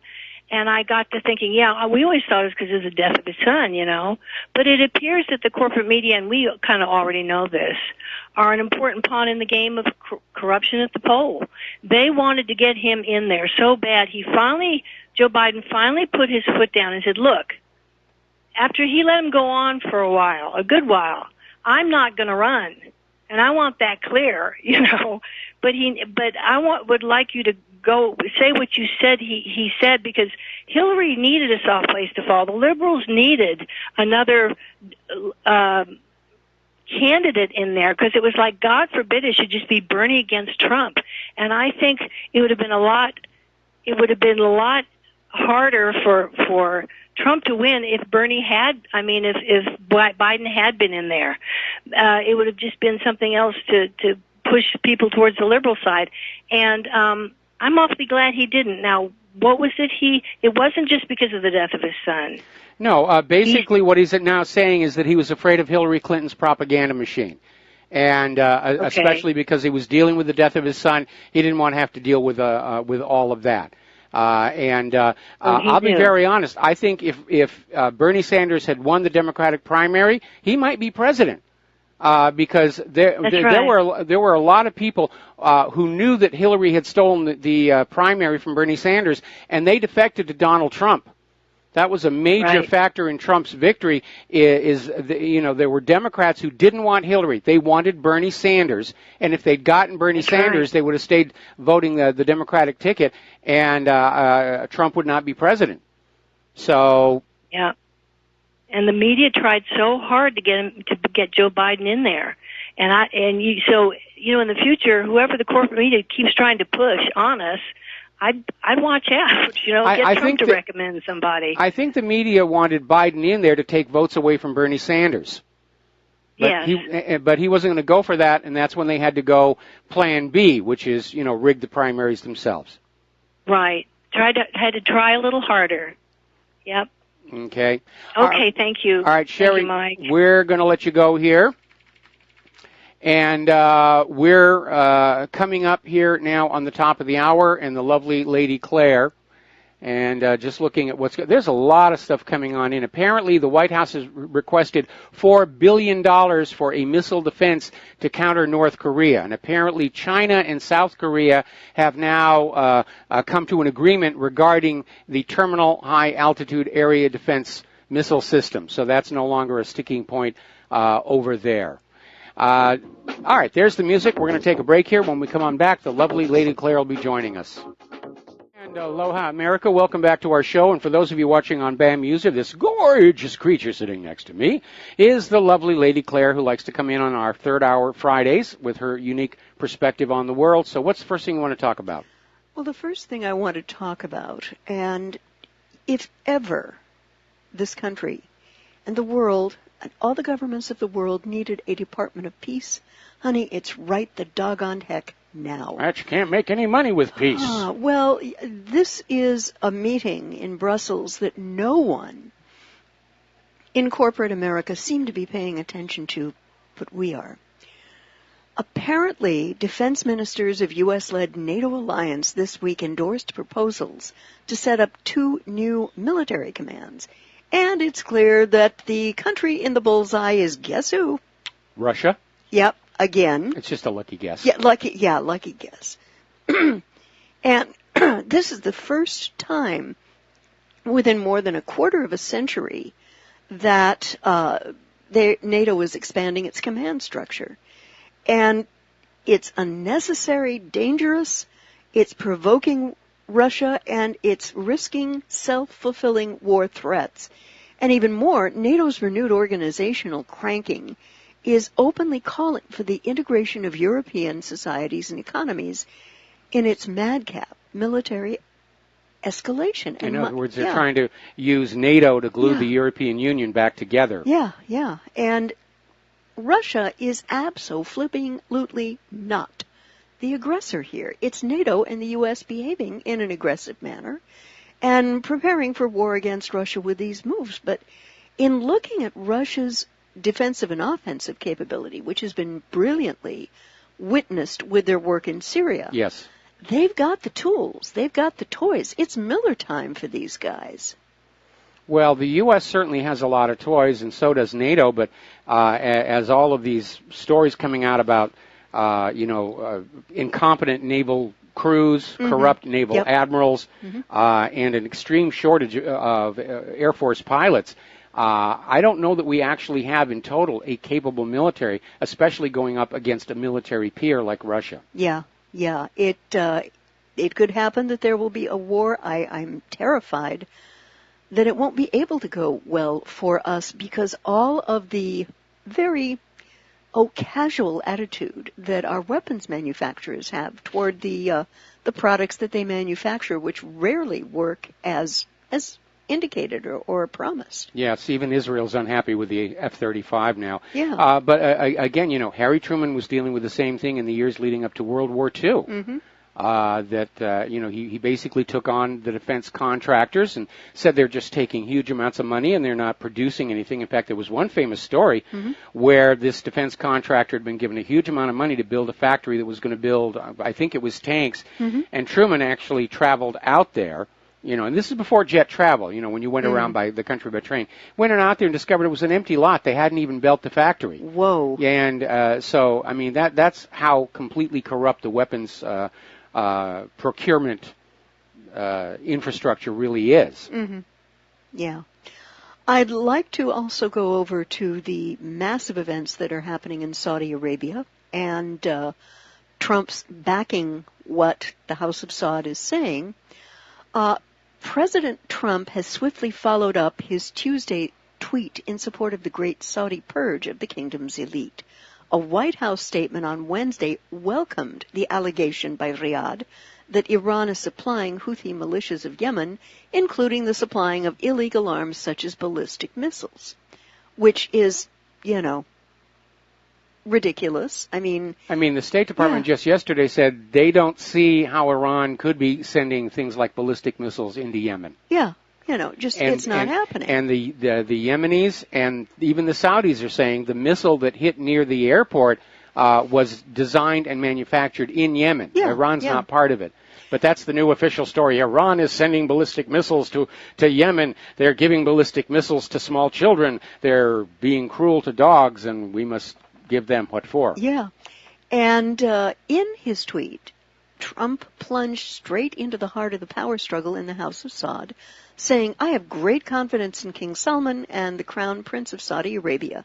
They know exactly what they're doing. Some of these who are being harshly treated have been milking their country for years." I'll bet Trump wishes he could do some of that right here. Yeah, but here's the quid pro quo on the part of President Trump. He supported the Saudi purge in exchange for an Aramco listing on the New York Stock Exchange. That was the price. That was the price. Yeah. Also today, and again getting very little corporate backing, apparently Venezuela... You mean reporting? Reporting, yes. Venezuela officially declared in default. And at 11 a.m., the ISDA Determinations Committee sits down to decide whether an event of default has occurred due to the delayed principal payments on the Petróleos de Venezuela S.A. or PDVSA bond that matured November 2nd in the process of triggering, and officially declared Venezuela to be in default. Oh, do we have a shout-out? Yeah, we have a shout-out to our on-air affiliates who are just now rejoining our network. Aloha. Aloha. Yeah. And apparently declared that the missed interest payment originally due October 10th and whose 30-day... This was from Wilmington Trust. Yeah. I think the question that has to be asked now is, will Venezuela be allowed to restructure their default and their debt? Or will the country's economy just be pushed into complete systematic failure by U.S. economic interests? Well, it's going to be the latter one. The United States has been trying to regime change Venezuela for decades because Venezuela sells their oil for currencies other than the U.S. dollar. Right. And even worse, they spend the money on the Venezuelan people. How can they do that? Well, that sets a bad example for all the other countries, The next thing you know, people are going to be saying, well, it was our oil, you should spend that oil money on us, whether it's in Saudi Arabia or Canada or anywhere. Yes, absolutely. And very interesting bit of hidden history. This has to do with Europe and its banking collapse. Apparently, Dijsselbloem admitted that they used taxpayer money in Europe to back up the banks. Bail out the banks. Yeah. And he said, and this is a direct quote, "We had a banking crisis, a fiscal crisis, and we spent a lot of the taxpayers' money in the wrong way, in my opinion, to save the banks," outgoing Eurogroup head Jeroen Dijsselbloem said, adding, "so that the people criticizing us and saying that everything was being done to benefit the banks were, to some extent, right." Well, he's out of his job, so we can tell the honest truth now, which we've seen that here, where people who are inside the system, oh, yes, the system is wonderful, and then as soon as they're out, they're saying, it really was kind of a mess. Yeah, and Mike, I have to share with you, there is something glaringly, institutionally wrong when these vile economic evils are committed. Nobody goes to jail. Everyone out scot-free. And the Greek people got railroaded big time at the expense of the banks. And in my world, those executives creating those situations should have been tried, convicted by a jury of their peers, and just completely. Well, I think the Greek people got railroaded by the banks. Yep. The banks didn't lose anything. The Greek people did. Yes. And it's just another indication of the predatory nature of private central banking. And private central banks exist to enrich themselves at the expense of everybody around them. They are functioning basically as Ponzi schemes. Yep. By design, they create more debt than money with which to pay the debt in order to trap a nation and its people and its government in unpayable debt in order to control them. Right. It's not really a system of economics. It's a system of enslavement. Yes. And so when you have that system running the economy in your country, they're pretty much running the country itself. Yeah. And, of course, none of these bankers were elected to be our rulers in any kind of an election, but they just put out these little politicians out front that are all on their payroll to stand there and say, yes, we're a civilian government, and we're running the nation for the benefit of you, the people, which, of course, has never turned out to be true. No, definitely not. And we see some more piling on Iran. A U.S. Air Force official today said that the missile targeting Saudis was Iranian, and doubled down by saying Iran manufactured the ballistic missile fired by Yemen Shiite rebels toward the Saudi capital, and remnants of it bore Iranian markings, said the top U.S. Air Force official in the Middle East. Ooh, today. Iranian markings. Yeah. That's going to be the... And again, the U.S. State Department yesterday said they didn't see any kind of a mechanism by which Iran could be sending completed ballistic missiles to Yemen. Yeah. And the Yemenis and the Saudis are saying the missile was actually designed and manufactured. Put it on your mic, and I'll crank it up in here and see if it sounds good. Hello? I'm hearing something? Oh, sorry. All right. A little technical. Oh, okay. Yes, live radio. Live radio, okay. yeah. Saudi Arabia has accused Iran of giving weapons to the Shiite rebels known as Houthis and their allies. And Tehran has been denying any of this. And when they talk about Iranian markings, I have a little word for Lieutenant Jeffrey Harrigan. Sir, did you not receive the memo that the big lie went out with the whoopee cushion and the dribble glass? Unfortunately, no, because the big lie is alive and well in Washington, D.C. Yeah, I mean, Yemen's defense ministry said the missile attack shook the Saudi capital and that the operation was successful and named the weapon, which is of local Yemeni manufacture. It's called the Burkan 2H. And let's, keep a perspective here. Saudi Arabia is at war with Yemen. Right. And obviously, Yemen has a right to fight back. But what they want to do is spin this off to Iran. Yeah. And I think the reason they're rushing on this one is because it's becoming obvious that the U.S. and its allies have pretty much lost in Syria. They're refusing to leave. But they can't claim victory there. Assad is still in power. Despite all the new people and hardware being poured into Afghanistan, that is not going well. And all it's going to take is one very obvious, visible defeat to derail the entire war agenda. And I think that's why they have accelerated the push to get a war going with Iran. And that may be the reason why they're sort of putting North Korea off to the back burner. We'll get around to it later, but right now we just got to get that thing with Iran going. The problem is that Iran and Russia are trading partners. Russia has already said if Iran is attacked, without any kind of a justification, that Russia will come to Iran's aid. Yeah. We saw how effective Russia was in Syria. Absolutely. And so what we're talking about is building to where there will be a direct confrontation between U.S. and Russian forces, and I don't think it's going to go well for the U.S. No. And, I mean, for this guy to double down on this accusation, we all know what the agenda here is, to lie the American people into yet another bloody war in the Middle East against Iran for its oil resources, for which the Saudis and Israelis have been cheerleading for some time. Well, there's the other part of it is that Iran is one of the very few countries left on earth that doesn't have a private central bank and doesn't practice compound interest lending. They use the Islamic system of a loan plus a flat fee. Right. And that, of course, is something else the central bankers want to vanish from the face of the earth. Oh, yeah. And Harrington and his college, pushing for this war, are facing a far more war-skeptical and war-weary nation than you were right after 9/11 when we were fed the codswallop that Saddam Hussein had weapons of mass destruction and could nuke us in 20 minutes. But this gentleman needs to understand, and here is where I think he's making kind of a fatal mistake. The price for lying to the American people and the world is to never be believed again, ever. And in his taking one for the team, if you will, on this assertion that the missile was Iranian and not Yemeni in origin, he's just sacrificed every bit of professional credibility this guy might ever have had. And while we understand that Riyadh and Tel Aviv have been advocating for regime change in Tehran, they fully expect this to be done only at the cost of American blood and American money. And as you mentioned, you do have the Russian factor. I do not want one more American kid killed or wounded for the rest of their life over wars for resources. That's got to stop, Michael. It absolutely does. But again, from the U.S. government's point of view, they don't have any choice.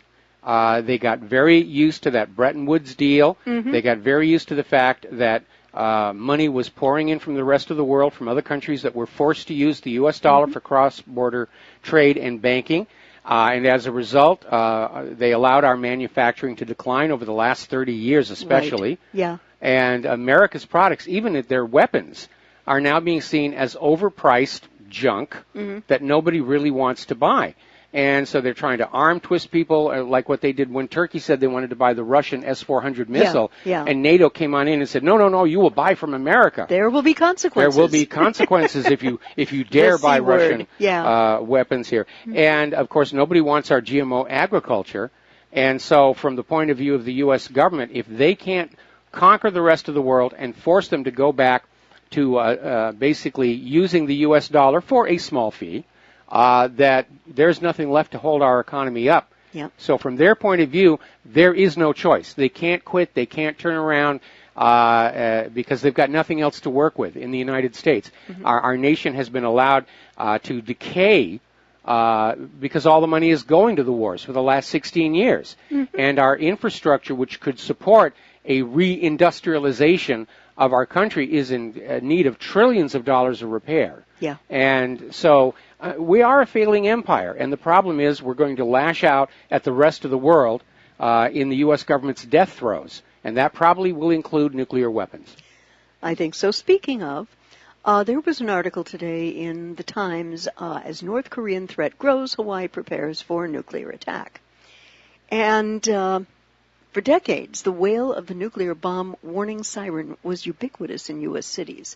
Public service commercials drilled the duck and cover mantra into the minds of Americans, and the possibility of a Soviet attack was always around the corner. But after the Cold War, most places abandoned their sirens. Fear of terrorism grew more urgent, and for many younger Americans, being on notice for a nuclear war became a relic of the past. That's no longer the case in Hawaii. Amid increasing North Korean threats against the U.S., Hawaii has launched the most aggressive effort in the country to prepare for an attack. TV commercials warned the state's 1.4 million residents to get inside, stay inside if a bomb drops. State officials are holding online forums and flying between islands for town halls to field questions. And apparently on December 1st, the nuclear attack warning siren will be heard in the state for the first time in more than 3 decades. Now, Mike, I have an observation about this story. Kim Jong-un is many things. Stupid? I don't think so. This guy understands perfectly well that a first-strike bombing of an American state or asset would result in getting his country bombed into molten glass by a U.S.-led coalition. But I think that there's a more likely scenario here, and that's one of the Hawaiian Islands being sacrificed in what is called a false flag attack. And think about the incident that drew the U.S. into the Second World War. Oahu surprised, FDR wasn't. And there is a marvelous book that I recommend very highly, and I think you do too, to our readers and listeners. It's called Day of Deceit, The Truth About FDR and Pearl Harbor. And it alleges that the Roosevelt administration deliberately provoked and allowed the Japanese attack on Pearl Harbor in order to bring the U.S. into World War II.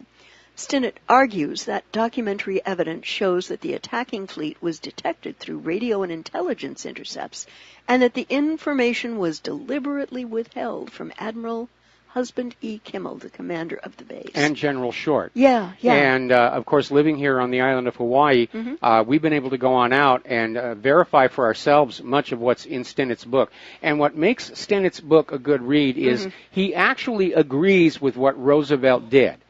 So he's not out there grinding an axe. You know, he was out there saying FDR needed to get us into the war against Adolf Hitler, and this is how he did it. But it is a clarification of history, and we've talked about it a lot. We have a lot of the information. And I would go beyond saying allege. Stinnett makes the case very strongly. Compellingly. Yes. Compellingly strongly. And I mean, this place, Station H, is what, maybe a half hour from our place? Yeah, about that. And it's over on the Kaonohi side. We even did a YouTube video, The Bones of Station H. We got to take a break for commercials. When we come on back, we got a caller waiting on the line, and we'll be right back. And aloha, America. Welcome back to our show. We're going to take a phone call here from Mike in Detroit. Mike, welcome to the show. What's on your mind today? Hey, I got a question and I got a thought on the 70 admirals. Yes. First, the question. I think maybe you remember. I'm not sure I would remember. I might have been drinking at the time, but I do believe that Alex a couple years ago mentioned something about Obama going to the Ukraine when he was a senator to disarm Ukraine. Are you familiar with that? I recall something vaguely about that, but, you know, back then, this was before Ukraine started to pivot away from the EU and toward Russia, which is what led to the coup d'etat that put Poroshenko in, which in turn led to Crimea's secession. Yes. Okay, so you did hear that rumor. Okay. Yes. My thoughts on the 70 admirals 60 that are caught up in the sting. 60, okay. Yeah, I remember back in the day, I used to drive the Nimitz. Back when I was in the service, back in the late 80s. I was a quartermaster. The best job I ever had. Went around the world, see the crazy things. Even pulled into Pearl Harbor one day. It was great. My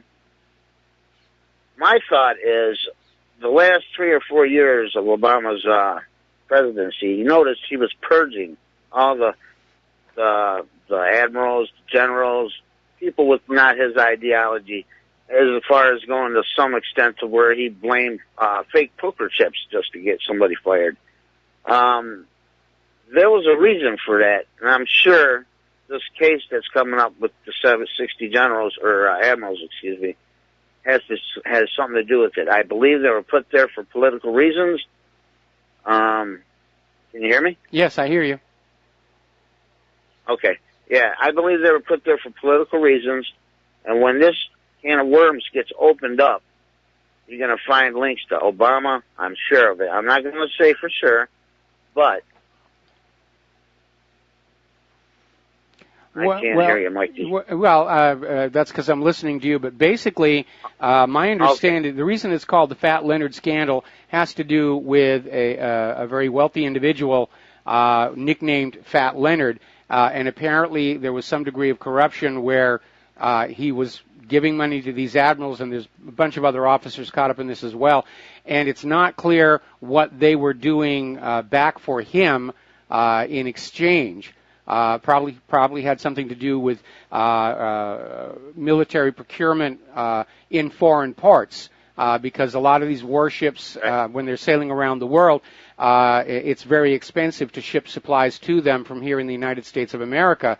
So when they pull into a friendly port, they'll contract with local providers for fresh food, for fuel, and so forth and so on. And that may have been what this was tangled up in. Okay? Okay, he's gone now. All right, so back to the news here. And Claire, what do you have?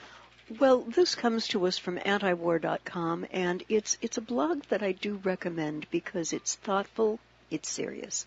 And the question is being asked, the Saudi blockade of Yemen is starving kids and killing thousands, so why is Washington still defending it?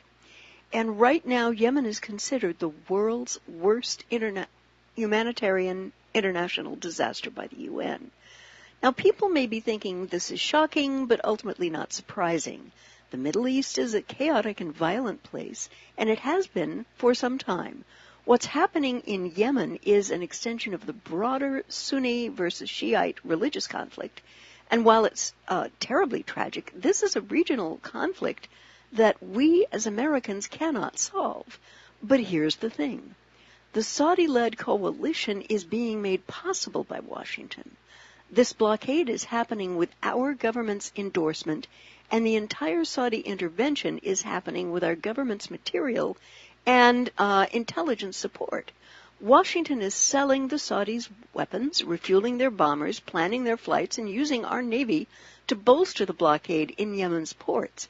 Ending U.S. support wouldn't magically make Yemen peaceful, but it would certainly let in food and medicine that ordinary people need. All right. Well, at least they did open the port of Aden up Yes. so that the UN can get in. We'll be back after these few words. And aloha, America. Welcome back to our show here. We're talking about the situation in Yemen, and before we get back to the current situation there, a little bit of a backstory for those who are not aware of what's really going on in Yemen. Some years back, the U.S. had an intervention in Yemen, and they basically executed a regime change, which they're trying to do all over the world. They kicked out Yemen's own government, and they installed a puppet ruler. Well, the people of Yemen didn't really like that. In fact, hardly anybody living in the country wants to have puppet rulers ruling them for the benefit of a foreign government. Certainly the people of Iran didn't like it. They kicked out their U.S. puppet in 1979. And the people of Yemen didn't like it. And that's what this present conflict is all about, where the people of Yemen were on the verge of kicking out their puppet rulers, and the U.S. used Saudi Arabia as a proxy to go back into Yemen and slap them around and say, look, once you are conquered by the American empire, you stay conquered. You will learn to love and obey your puppet ruler. And the people of Yemen are saying, no, we're not going to do that. And so the Saudi Arabia is in there with full U.S. support to reinstate the internationally approved government. See, they're trying to make it look like this is a good thing, when the reality is they're trying to steal Yemen from the people of Yemen, from their own legitimate government, and put it under foreign domination. And that's what has led to the current situation. So there's this hideous starvation blockade. There is this cholera epidemic, which is looking more and more like a bioweapon attack. And Saudi Arabia did unblock the port of Aden in response to world criticism over the starvation blockade. But for the vast majority of the people of Yemen, nothing has really changed. Yeah. Prince Salman, the principal architect of this genocide, has many honorifics by which he is described due to his doggone good luck in having been born into the House of Saud. However, there is one which will continue to haunt him to his grave and beyond, and that is the following: the butcher of Yemen. Yes, I said it, and said it out loud. It is absolutely impossible not to say, looking at the ongoing carnage here. And Mike, you know, I love people. They're fascinating, they're wonderful, they're baffling sometimes, and I hate to see people, and particularly children, hurting or suffering. I am appalled and disgusted to see the U.S. government enabling Saudi war crimes in Yemen. And yet, under President Trump's watch, this is precisely what I'm seeing happening. And unfortunately, it looks like the U.S. is going to use Saudi Arabia as a proxy again to get the war in Iran going. Yeah. And I'm surprised, actually, that the Saudi Arabian military hasn't carpet-bombed the country yet, killing every single Yemeni infant, woman, and medically fragile elderly person still standing. You know.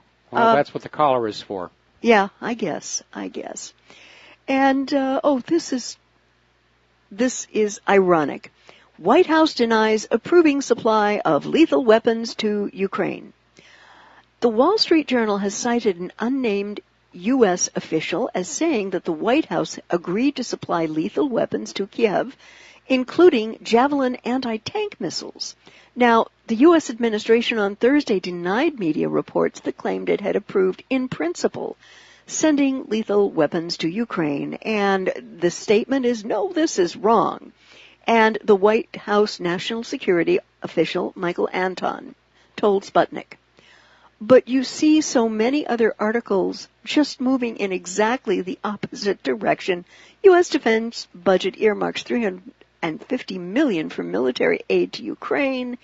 And the Wall Street Journal's article came out a day after Congress unveiled a new defense spending bill, again saying that it authorized $350 million in security aid for Ukraine in 2018. Part of this money has been earmarked for defensive lethal assistance. Now, it's interesting that they're sending Javelin anti-tank missiles over there because That's a weapon specifically designed to engage Russian tanks.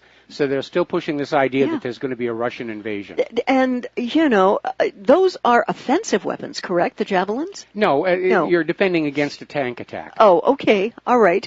And meanwhile, the Russian President Vladimir Putin has warned that a decision by the United States to supply lethal weapons to Ukraine would fuel the conflict in the country's east, an argument voiced by former President Obama in rejecting similar proposals. So, White House National Security official Anton, a word, please. One of the prices for lying to one's people about anything and everything, something to which Foggy Bottom is miserably addicted, is that you can never be believed or taken seriously again. And, again, a number of corroborating articles, etc., etc., etc. So, all it took was a little bit of due diligence to say, Mr. Anton, what you're saying is absolutely wrong, and research is not your friend, sir. Well, no, what's going on here is they're playing to those people who are still getting much of their worldview from the corporate media. They realize that people who are over on the independent media are not going to fall for any of this, but they're still playing to that small segment of the population which still believes what they're hearing from the government and the corporate media. And obviously these are the ones who are going to be the first to sign up when the war is really on. But again, truth is the first casualty of war. And even going back to Sun Tzu and the Art of War, all wars based on deception. So, yeah, it's going to be nothing but nonstop lying to try and justify these military actions. But again, it's absolutely right. In giving all of this lethal aid to Ukraine, which doesn't have the money to buy their own anymore, they're broke. And it is going to fuel the conflict over in the eastern part of the country because, again, the goal is to have all of Ukraine eventually be brought into the European Union. But the way things are going, by the time that is ready to happen, the EU may say, no thanks, it's a basket case. We don't need another basket case economy. We don't need another bomb crater field joining the EU. We need countries that have strong economies, good manufacturing, good agriculture, that we can then siphon the wealth from to prop up the rest of the EU. So in the end, it's turning into a no-win situation as far as the instigators of all this conflict. And again, the reason this has all come about is because they wanted to bring the Ukraine into the European Union, and that was at a time when it had a healthy economy and good agriculture and good manufacturing. But the Yanukovych, who was the elected president of Ukraine, was looking at the offer from the EU, what's going on in the EU, and Russia made him another offer, and he said, I think we're going to go with Russia, and that's when the U.S. went in with this Kiev coup d'etat, overthrew Yanukovych and installed what's his name? Poroshenko. Petro Poroshenko, the President Chocolate, as the installed puppet ruler of Ukraine. And that, of course, triggered the Crimean secession and the secession of the Donbass and the rest of it. And now, of course, it's another civil war. It's a basket case. And the people in Crimea were never annexed by Russia. That is one of the big lies. And the people in Crimea, Russian-speaking, Cyrillic-speaking, had a long-held relationship with Russia. And it was annexed by Khrushchev to Ukraine. He was a native Ukrainian. And he gave it. He didn't annex it, but he gave it. And by the way, that was actually illegal under Soviet law at the time.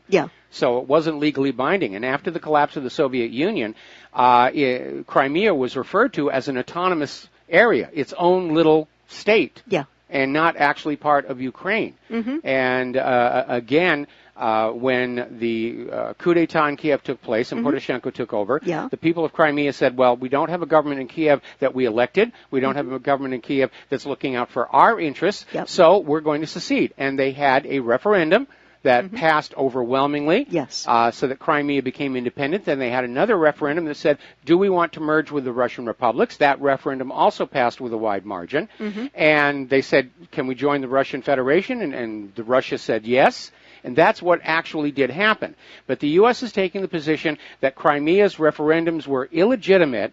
Therefore, by default, Russia has stolen Crimea. That's their logic to get around the referendums and say Russia stole Crimea. Yeah. This is like a guest at a wedding refusing to recognize the groom's right to marry the bride. Therefore, by default, the groom is guilty of raping his fiancée.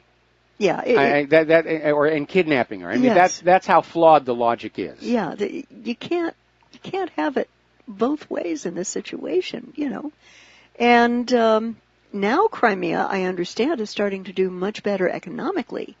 Now that it's working in conjunction with Russia right now. Oh yeah, they're doing very, very well, and of course, a lot of countries in that part of the world are looking at that and realizing that membership in the EU is a losing proposition. You're going to lose your sovereignty, you're going to lose your money, you're going to lose your culture and identity from the flood of refugees. Oh boy. And so it's not surprising that a lot of countries that were considering EU membership have now changed their mind, like Iceland. Iceland has dropped the idea of merging with the European Union. Absolutely. I'd like to kind of bob on over to France, and I'm just trying to get my head around this. Apparently, Frances Le Pen was stripped of immunity over gruesome ISIS pictures.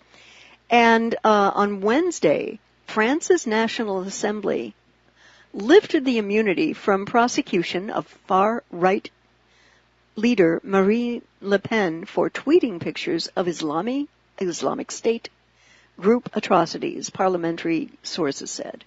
The decision was taken by a cross-party committee in charge of the internal functioning of the assembly after a request from the authorities to lift Le Pen's parliamentary immunity over a crime that carries 3 years of prison. Now, what did she do?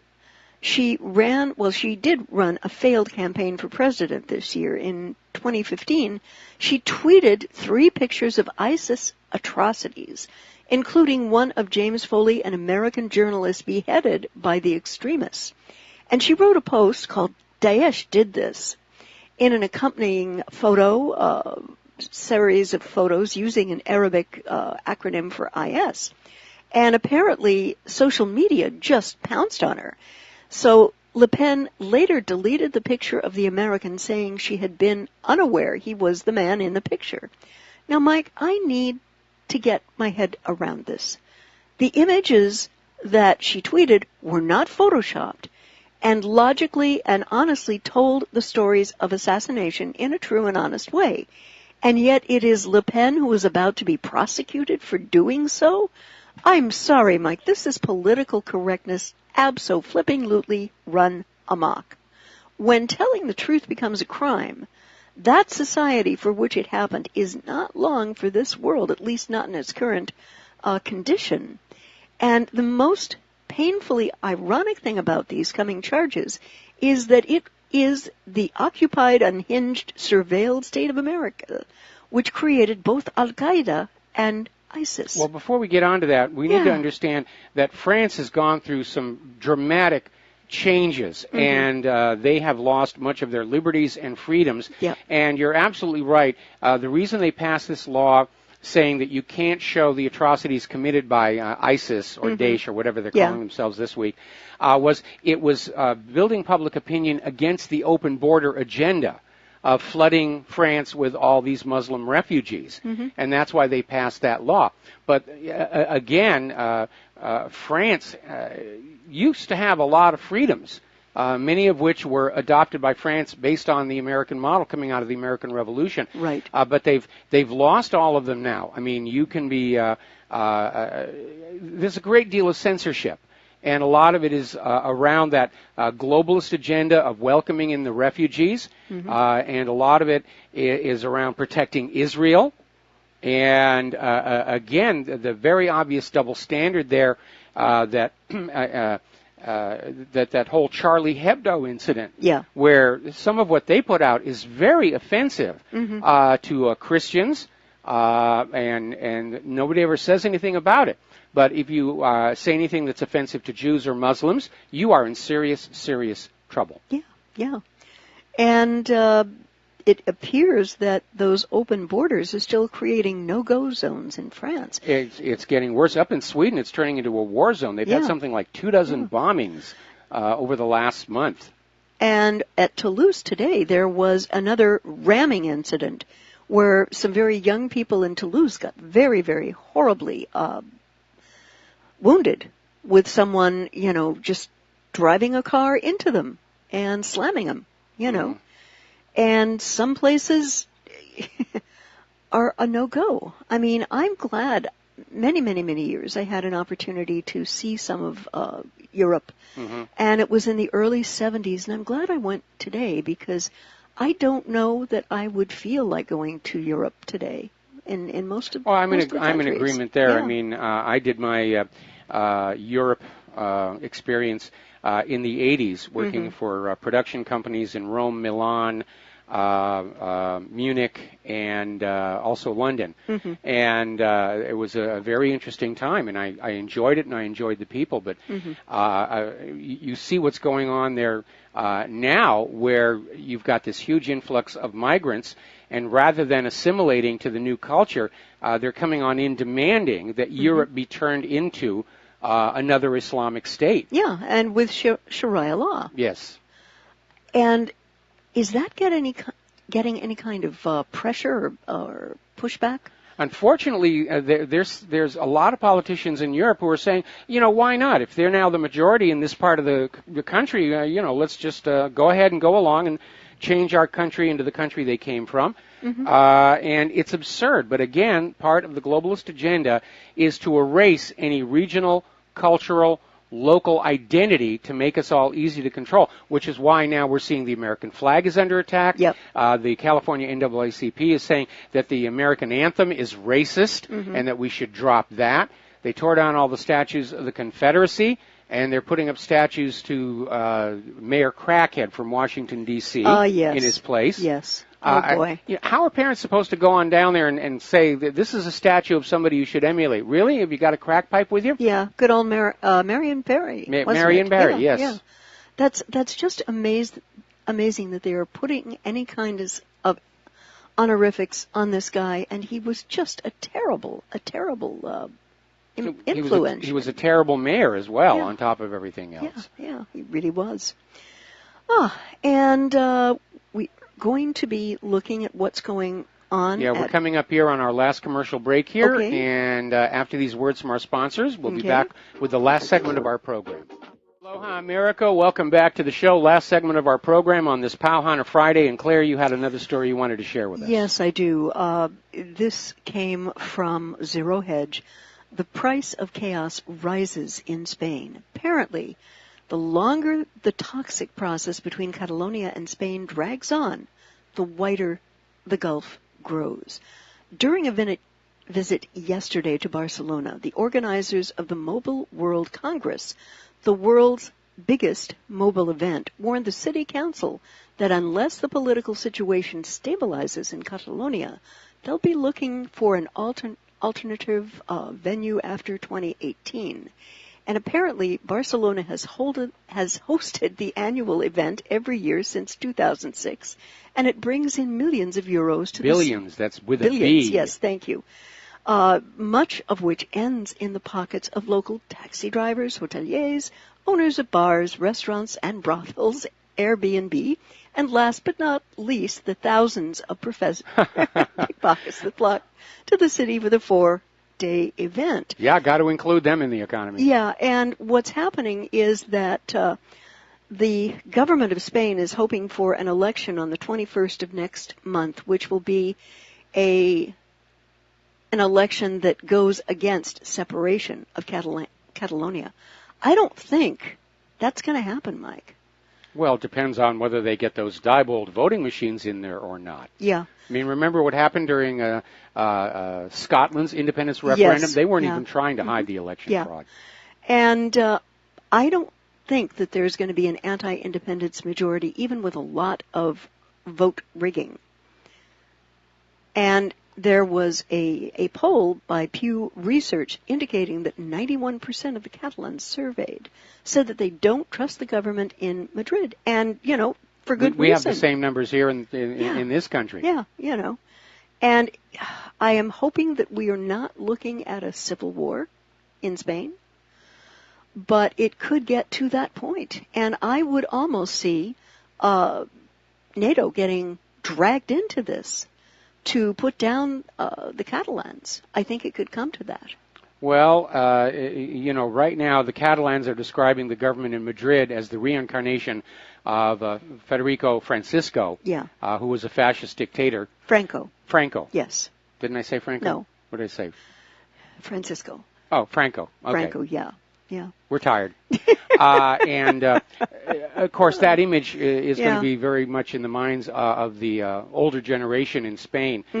So, it does look like it could turn into a civil war. And I'm sure that NATO doesn't want a civil war in Spain because it doesn't serve the purpose of going up against Iran and Russia and the rest of it. And it would be, unfortunately, a complication. But it does seem like the whole world is just hovering on the edge of a fight with each other and somebody. Yeah.